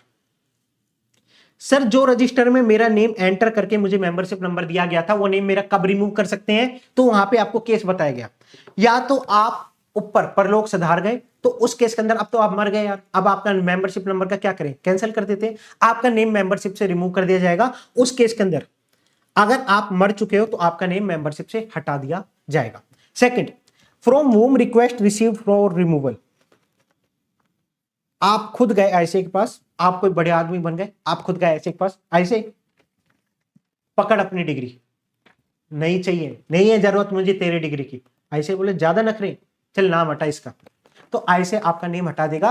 जब आप खुद आईसीआई के पास जाओगे कि यार मेरी डिग्री रखो, मुझे मेरा नेम हटा दो, मुझे नहीं चाहिए, मुझे वापस आपको पैसे नहीं देने, उस केस के अंदर आपका नेम हटा दिया जाएगा। या फिर आप पैसे ही पे नहीं करोगे, अगर आपने पैसे पे नहीं करे तो आपका नेम हटा दिया जाएगा। तो इन केसेस के अंदर साथ साथ अगर सर सेक्शन 8 की डिसेबिलिटी हो गई, पहले मैं 21 एज अटेन नहीं की थी तो मैं डिसेबल था, फिर मैंने 21 एज अटेन कर ली तो मैं मेंबर बन गया, उसके बाद मैंने किसी को मार के ड्रम में डाल दिया तो मैं कॉन्विक्ट हो गया, डिसेबल बन गया। डिसेबल बनते ही वापस आपका नेम रिमूव कर दिया जाएगा रजिस्ट्रार से। तो ये 4 केसेस है जहां पे आपका नेम रिमूव कर दिया जाता है। कौन कौन से केस? या तो मैं ऊपर पहुंच गया, या मैं खुद आईसीआई के पास गया कि भाई मेरा नेम रिमूव कर दो, या मैंने फी पे नहीं करी, या फिर आप डिसेबल हो गए सेक्शन 8 वाली, यही सारी डिसेबिलिटी, ड्रम वाली डिसेबिलिटी आ गई, तो उस केस के अंदर भी आप क्या हो जाओगे? आपका नेम रिमूव कर दिया जाएगा। सर इट मींस मैंने इतनी मेहनत से 5 साल मैंने घिस के अपने चार्टर्ड अकाउंटेंसी का एग्जाम दिया और अब मेरा नेम रिमूव कर दिया, तो क्या मुझे वापस एग्जाम देना पड़ेगा? नहीं, आपका नेम रिस्टोर हो जाएगा। कब रिस्टोर हो जाएगा? जैसे मान के चलो आपने फी पे नहीं की थी और आपका नेम रिमूव कर दिया गया, आपके 2-4 हजार रुपए आपने पे नहीं किए टाइमली, आपका नेम रिमूव कर देंगे ऐसे। बट सर मैंने कुछ टाइम बाद 15-20 दिन बाद वापस फी पे कर दी तो आपका नेम रिस्टोर कर दिया जाएगा। बट कब से रिस्टोर करें? जैसे आपको फी पे करनी थी 24-25 की, ड्यू डेट थी 30 सितंबर, आपने फी पे नहीं की, नेम रिमूव हो जाएगा। बट सर अगर मैंने सेम ईयर में फी पे कर दी, तो आपका नेम रिस्टोर कर दिया जाएगा। रिस्टोर कब से करेंगे? जिस डेट से आपका नेम रिमूव किया था उसी डेट से आपका नेम रिस्टोर कर दिया जाएगा। इट मींस हम यहां पे रेट्रोस्पेक्टिवली चल रहे, पीछे से आपका नेम रिस्टोर कर दिया जाएगा अगर आपने सेम ईयर में फी पे कर दी। सर अगर मैं सेम ईयर में फी पे नहीं कर रहा, नेक्स्ट ईयर में फी पे करी, तो जब आप एप्लीकेशन दोगे प्लस में फी पे करोगे, दोनों चीज दोगे, एप्लीकेशन के साथ फी पे करोगे, साथ साथ पेनल्टी पे करोगे, देन आपका नेम उसी डेट से रिस्टोर हो जाएगा जब आपने एप्लीकेशन दी, जब आपने फी पे करी। Okay sir. सर अगर मेरा नेम रिमूव हुआ था कोई बोर्ड ऑफ डिसिप्लिन के ऑर्डर से या डिसिप्लिनरी कमिटी के ऑर्डर से, ये सब आईसीए की बॉडीज होती हैं जो आपके ऊपर एक्शंस ले सकती है आपने कुछ मिसकंडक्ट किया तो, या फिर एपेलेट अथॉरिटी की वजह से, या हाई कोर्ट ने मेरा नेम रिमूव कराया था ऑर्डर की वजह से, आपका नेम रिमूव हुआ। अब आपका नेम रिस्टोर कब होगा? जब यही आपका ऑर्डर वापस देंगे, आईसीआई को ऑर्डर देंगे कि इसका नेम रिस्टोर कर दो, देन ही आपका नेम रिस्टोर होगा। Restoration in accordance with such order, उसी ऑर्डर के हिसाब से आपका नेम रिस्टोर होगा, वैसे आपका नेम रिस्टोर नहीं हो सकता। इन सब केसेस के अलावा जब भी आप एप्लीकेशन दोगे देन अब आपका नेम रिस्टोर हो जाएगा। तो ये रिस्टोरेशन का छोटा सा प्रोसेस था, ये सब बेसिक ही पढ़ रहे हैं हम। इसके बाद आता है penalty for false claiming to be a member. It means sir मैं आईसीआई का मेंबर नहीं हूं, मैं हूं बीकॉम पास और मैं यूज कर रहा हूं सीए विकल्प। आईसीआई ने देखा यार ऐसा तो बहुत सारे लोग कर रहे हैं, सीए का नाम फालतू में बदनाम कर रहे हैं। बीकॉम आईटीआर फाइल करता है, उसको नोटिस आ जाता है, क्लाइंट बोलता है भाई कैसा सीए, कैसे इंस्टीट्यूट ने इसको पास कर दिया। आईसीआई देख रही है यार इसका मेरा नाम बदनाम कर रहा है ये तो, इसलिए आईसीआई ने बोला कि भैया तुम सीए नहीं हो फिर भी सीए का नाम यूज कर रहे हो, पेनल्टी लग जाएगी। या फिर तुम सीए बन गए और तुम जॉब के अंदर हो और तुम खुद को बता रहे हो मैंने सीओपी ले रखी मैं प्रैक्टिस के अंदर हूं, आप जॉब के अंदर हो और आप खुद बता रहे हो मैंने सीओपी ले रखी और मैं प्रैक्टिस के अंदर हूं, तो आप कहीं ना कहीं गिल्टी हो जाओगे। Not being a member of ICI, आप आईसीआई के मेंबर नहीं हो, इट मींस आपने सीए फाइनल पास नहीं किया। कई बार होता है ना आर्टिकलशिप में आप अपनी जीमेल आईडी सीए से यूज कर लेते हो, टेलीग्राम पे लिख देते हो सीए विकल्प गुप्ता, तो वो सारी चीजों के रिगार्डिंग बोला गया है यहाँ पे। Represent that he is a member of ICI, आप खुद को रिप्रेजेंट कर रहे हो मैं आईसीआई मेंबर हूं बट एक्चुअल में नहीं हो, या फिर आप डेजिग्नेशन यूज कर रहे हो सीए, तो आपको ऊपर पेनल्टी लग जाएगी। सेकंड, सर मैं आईसीआई का तो मेंबर हूं बट मैंने सीओपी नहीं ले रखी, फिर भी मैं खुद को दिखा रहा हूं कि मैं प्रैक्टिस के अंदर हूं, रिप्रेजेंट कर रहा हूं मैं प्रैक्टिस के अंदर हूं, तो इन केसेस के अंदर आपके ऊपर पेनल्टी लग जाएगी। सर पेनल्टी तो हैवी अमाउंट की होगी ना, ऐसा बड़ा घिनौना काम कर रहे हैं लोग, तो हैवी पेनल्टी तो लगनी चाहिए। सर हैवी पेनल्टी कितनी हो सकती है? आपके स्टाइपेंड की जितनी तो रखें, नहीं सर स्टाइपेंड से कम रखो, तो ठीक है 1000 रुपए की पेनल्टी रख देते हैं। 1000 रुपए की पेनल्टी है फर्स्ट कॉन्विक्शन पे, अगर आपको पकड़ा गया कि आप सीए का नाम यूज करें और आप चार्टर्ड अकाउंटेंट नहीं हो, तो आपके ऊपर 1000 रुपए की पेनल्टी लग जाएगी। It means half of your stipend. अब तो स्टाइपेंड इंक्रीज हो गया बट पहले तो 2000 था ना, उसका हाफ हो जाएगा, आपका 1000 रुपए की पेनल्टी लग गई। सर मैं तो सुधरा नहीं, मेरे पास तो स्टाइपेंड आया, मैंने 1000 रुपए दे दिया आईसीआई को, अब तो मैं यूज करूंगा चार्टर्ड अकाउंटेंट। तो आईसीआई ने बोला नहीं बेटा, अगर सेकंड कॉन्विक्शन हुई, सब्सिक्वेंट कॉन्विक्शन हुई, उस केस के अंदर तो आपको फ्री का खाना हम देंगे।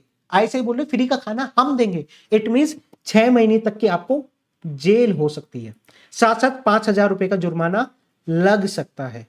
विद बोथ, दोनों भी हो सकते हैं, आपको 5000 रुपए का जुर्माना भी लग सकता है, जेल भी हो सकती है। सर मैं था थोड़ा सा टेढ़ा इंसान, मैं आईसीआई के पास बोला नहीं दे रहा पैसा, जो उखाड़ना है उखाड़ लो, मैं नहीं दे रहा पैसा। अब आईसीआई और गुस्से में आ गई, आईसीआई ने बोला नहीं देगा पैसा, अब तो भैया 3 महीने की जेल पक्की। इट मींस फेलियर टू पे फाइन, आपको 3 महीने की इंप्रिजनमेंट हो सकती है, ये आपको ध्यान रखना है। ये एमसीक्यू में पूछ सकते हैं, आने के चांसेस कम है फिर भी पूछ सकते हैं, आपको पता होना चाहिए। अगर मैं सीए नहीं हूं फिर भी मैं सीए के डेजिग्नेशन यूज कर रहा हूं, आईसीआई का मेंबर बता रहा हूं, या फिर मैं सीए हूं सीओपी नहीं ले रहा था फिर भी मैं एज ए प्रैक्टिस में रिप्रेजेंट कर रहा हूं खुद को, तो उस केस के अंदर मेरे ऊपर पेनल्टी लग जाएगी। फर्स्ट कॉन्विक्शन पे मेरा 1000 रुपए की पेनल्टी है, सब्सिक्वेंट कॉन्विक्शन पे मुझे 6 महीने तक की जेल हो सकती है, 5000 रुपए का जुर्माना लग सकता है, या दोनों लग सकते हैं। बट अगर आपने फाइन पे नहीं किया तो उस केस के अंदर मुझे क्या हो सकती है, 3 महीने की जेल हो सकती है। तो ये सारा आपका क्या था, बेसिक।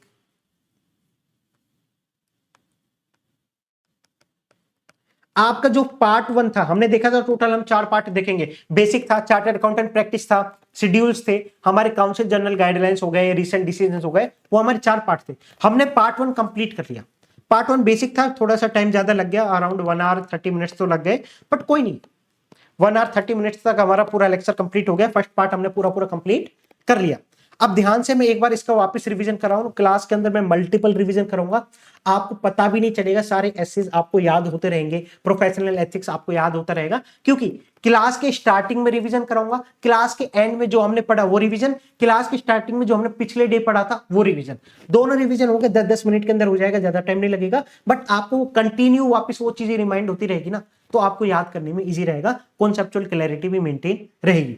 अब एक बार फटाफट रिवाइज कर लेते हैं पार्ट 1 को। सर पार्ट 1 में हमने क्या पढ़ा? सबसे पहले हमने देखा sir fundamental principles. Fundamental principles कितने होते हैं sir? 5। Integrity, objectivity, professional competence and due care, professional behaviour, confidentiality. Confidentiality के बाद बताओ क्या सर, मैं कोई इन्फॉर्मेशन, कॉन्फिडेंशियल इन्फॉर्मेशन मैंने क्लाइंट से ली, एम्प्लॉयर से ली, प्रोस्पेक्टिव क्लाइंट या फिर मेरा एक्स क्लाइंट या प्रोस्पेक्टिव एम्प्लॉयर, मेरा एक्स एम्प्लॉयर, किसी से भी मैंने ऑब्टेन करी विदाउट द स्पेसिफिक अथॉरिटी, मैंने उसको डिस्क्लोज कर दूंगा तो कॉन्फिडेंशियलिटी ब्रीच हो जाएगी। बट सर मैं कहां कहां पे डिस्क्लोज कर सकता हूं? Disclosure is required by law. Law ने बोला है आपको डिस्क्लोज करने के लिए, आप डिस्क्लोज करो, कोई दिक्कत नहीं है। सेकंड सर, अगर इस केस के अंदर सेकंड पॉइंट क्या था? यस, अगर लॉ ने आपको परमिट करा हुआ है, क्लाइंट ने आपको बोला ठीक है आप डिस्क्लोज कर दो, मियां बीवी राजी, आप डिस्क्लोज कर दोगे, कोई दिक्कत नहीं है। थर्ड, जहां पे आपकी प्रोफेशनल ड्यूटी आ गई या राइट टू डिस्क्लोज आ गया, उस केस के अंदर आपको डिस्क्लोज करना पड़ सकता है। Professional duty, right to disclose कब हो सकता है? Sir peer review, quality review के केस में मुझे डिस्क्लोज करना पड़ सकता है, या कोई इन्वेस्टिगेशन चल रही है उसके अंदर कोई रेगुलेटरी अथॉरिटी ने आपसे इंफॉर्मेशन मांगी, उसके अंदर आपको डिस्क्लोज करना पड़ सकता है। सर मैं खुद के प्रोफेशनल इंटरेस्ट को प्रोटेक्ट करने के लिए लीगल प्रोसीडिंग्स में डिस्क्लोज कर सकता हूं, या फिर मैं कंप्लाई कर रहा हूं टेक्निकल एंड प्रोफेशनल स्टैंडर्ड, वहां पे मुझे डिस्क्लोज करना पड़ रहा है, तो वहां पे आप डिस्क्लोज कर सकते हो, कोई दिक्कत नहीं है। ये मेरे 5 फंडामेंटल्स थे, इनको कंप्लाई करूंगा, कुछ थ्रेट क्रिएट होंगे। कितने? 5। कौन कौन से? Self interest threat, self review threat, हमारा advocacy threat, intimidation threat, familiarity threat, ये आपके 5 थ्रेट क्रिएट होंगे। सर अब इन थ्रेट्स को या तो मैं इसको रिड्यूस करके एक्सेप्टेबल लेवल पे लेकर आ सकता हूं, या उस एंगेजमेंट को डिक्लाइन कर दूं, या जिससे ये थ्रेट क्रिएट हो रहे हैं इसको एलिमिनेट कर दूं। 3 ऑप्शन है।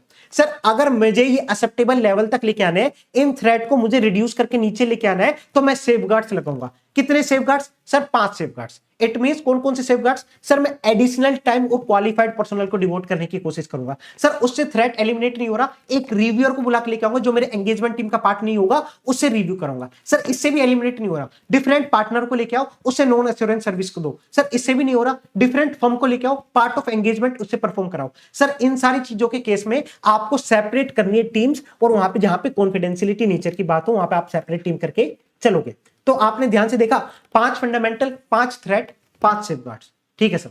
इसके बाद हमारे नोक्लार। नोक्लार क्या है? Non compliance of law and regulation. अगर कोई नॉन कंप्लायंस कमिट हुआ है या suspected non compliance about to be committed, तो उस केस के अंदर आपको रिपोर्टिंग करनी पड़ सकती है। क्लाइंट ने कमिट करा, मैनेजमेंट ने कमिट करा, एम्प्लॉयर ने कमिट करा, किसी ने ऑफिसर ने कमिट करा, उस केस के अंदर आपको रिपोर्टिंग करनी पड़ सकती है। सर एप्लीकेबिलिटी बताओ, मेरे ऊपर कब एप्लीकेबल होगा, कब मुझे रिपोर्टिंग करनी पड़ सकती है? अगर आप जॉब कर रहे हो, प्रोफेशनल अकाउंटेंट्स इन सर्विस में हो, और आप जॉब कर रहे हो लिस्टेड एंटिटी के अंदर, केएमपीओ सीनियर लेवल एम्प्लॉय हो, आप केएमपीओ डायरेक्टर हो, तो उस केस के अंदर आपको ऊपर एप्लीकेबिलिटी आ जाएगी, नोक्लार की रिपोर्टिंग करनी पड़ सकती है। सर अगर मैं प्रोफेशनल अकाउंटेंट इन प्रैक्टिस के अंदर हूं, मैं जॉब नहीं कर रहा, मैं प्रैक्टिस में हूं, आप ऑडिट करने जा रहे हो, लिस्टेड एंटिटी की ऑडिट करने जा रहे हो जिसकी नेटवर्क 250 सीआर या उससे ज्यादा है, उस केस के अंदर आपको रिपोर्टिंग करनी पड़ जाएगी।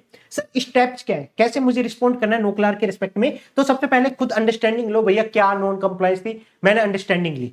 फिर आप उस मैटर को एड्रेस करोगे हायर लेवल अथॉरिटीज को, फिर सीख करोगे एडवाइस, फिर देखोगे फर्दर एक्शन लेने की नीड है या नहीं है, फिर आप आगे देखोगे कि एप्रोप्रिएट अथॉरिटी कौन है, आप उसको डिटरमाइन करोगे जिसको रिपोर्ट करना है, फिर इमिटेंट ब्रीच देखोगे, जो अबाउट टू बी कमिटेड वो वाला ब्रीच देखोगे, फिर डॉक्यूमेंट करोगे। ये सारे आपके स्टेप्स थे। फिर हम आए मेंबरशिप ऑफ इंस्टीट्यूट पे। जैसे ही आप सीए फाइनल का एग्जाम क्लियर करते हो, आप आईसीआई को एक एप्लीकेशन देते हो विद द फी, देन आप आईसीआई के मेंबर बनते हो, एक आपको मेंबरशिप नंबर मिलता है। स्टार्टिंग में आपको एसोसिएट मेंबरशिप मिलती है, और बाद में आपको 5 ईयर तक आपको अगर chartered accountant practice in India आपके पास एक्सपीरियंस है तो आपको फेलो मेंबरशिप दे दी जाती है, या फिर आपके पास इक्विवेलेंट एक्सपीरियंस है चार्टर्ड अकाउंटेंट इन प्रैक्टिस के जितना इन कंटिन्यूइंग 5 ईयर तक, तो आपको हम फेलो मेंबर मान लिए जाएंगे। बट इसी के अंदर हमने देखा था सर आप डिसेबल हो जाओगे, मेंबरशिप आपको नहीं मिलेगी सेक्शन 8 के अंदर। कब कब? हमने देखा था ड्रम के केस में। ड्रम के केस में इट मींस ड्रम तो आपका हो गया कन्विक्शन बाय द कोर्ट, तो उस केस के अंदर आप क्या हो जाओगे? डिसेबल हो जाओगे। बट अगर सीजी ने ग्रांट कर दी पार्डन, जो राघव डड्डा के केस में करी थी सीजीपी ने, तो उस केस के अंदर आपको अलाउ कर दिया, कोई दिक्कत नहीं है, रियल लाइफ केस है, रियल लाइफ है ना? यस सर, ठीक है सर। फिर ड्रम के हम पूरा मीनिंग देखते हैं, तो डी से आ जाएगा आपका डिस्चार्ज इंसॉल्वेंट, जहां पे आपने सर्टिफिकेट ऑब्टेन नहीं किया कोर्ट से, ठीक है सर। आर से आ जाएगा आपका रिमूव हो गए मेंबरशिप से क्योंकि आपने कोई मिसकंडक्ट कर दिया। यू से आ जाएगा अनडिस्चार्ज इंसॉल्वेंट या फिर अनसाउंड माइंड हो, उस केस के अंदर आपको डिसेबल कर दिया जाएगा। एम से आप माइनर हो, 21 एज अभी तक आपने अटेन नहीं करी, आप डिसेबल हो जाओगे, सेक्शन 8 के अंदर आपको मेंबरशिप नहीं मिल सकती, ठीक है सर। सर मेरा नेम रिमूव कब हो सकता है? मैं मेंबरशिप तो मैंने ले ली, बट मेरा नेम अब रिमूव कब हो सकता है? आप ऊपर सीधा आ गए, इट मींस आप मर चुके हो तो आपका नेम रिमूव कर दिया जाएगा। आपने फी पे नहीं करी, आपका नेम रिमूव कर दिया जाएगा। आप डिसेबल हो गए, सेक्शन 8 वाली जो अभी अभी हमने डिसेबिलिटी देखी, आपका नेम रिमूव कर दिया जाएगा। या फिर आप खुद आईसीआई के पास गए, रखो भैया अपनी डिग्री नहीं चाहिए मुझे, तो आपका नेम रिमूव कर दिया जाएगा। सर मेरा नेम रिमूव कर दिया गलती से, मुझे रिस्टोर कराना है, आपने फी पे नहीं करी थी, यस सर, इसलिए आपका नेम रिमूव किया, ये सर, तो उसी सेम ईयर में आपने फी पे कर दी, तो आपका नेम रेट्रोस्पेक्टिवली जिस डेट से आपका नेम रिमूव हुआ था उसी डेट से रिस्टोर हो जाएगा। बट सर मैंने नेक्स्ट ईयर में फी पे करी, उस केस में जब आप फी पे करोगे उस टाइम आपका नेम रिस्टोर हो जाएगा। सर मेरा नेम रिमूव हुआ था बोर्ड ऑफ डिसिप्लिन के ऑर्डर की वजह से, डिसिप्लिन कमेटी के ऑर्डर की वजह से, या अपीलेट अथॉरिटी के ऑर्डर की वजह से, या हाई कोर्ट के ऑर्डर की वजह से, उस केस में उन्हीं के ऑर्डर पे जो डायरेक्शन लिखी होगी उसी हिसाब से आपका नेम रिस्टोर होगा। और बाकी सारे केसेस के अंदर जब भी आप एप्लीकेशन दोगे, फी पे करोगे, उस केस के अंदर आपका नेम रिस्टोर हो जाएगा।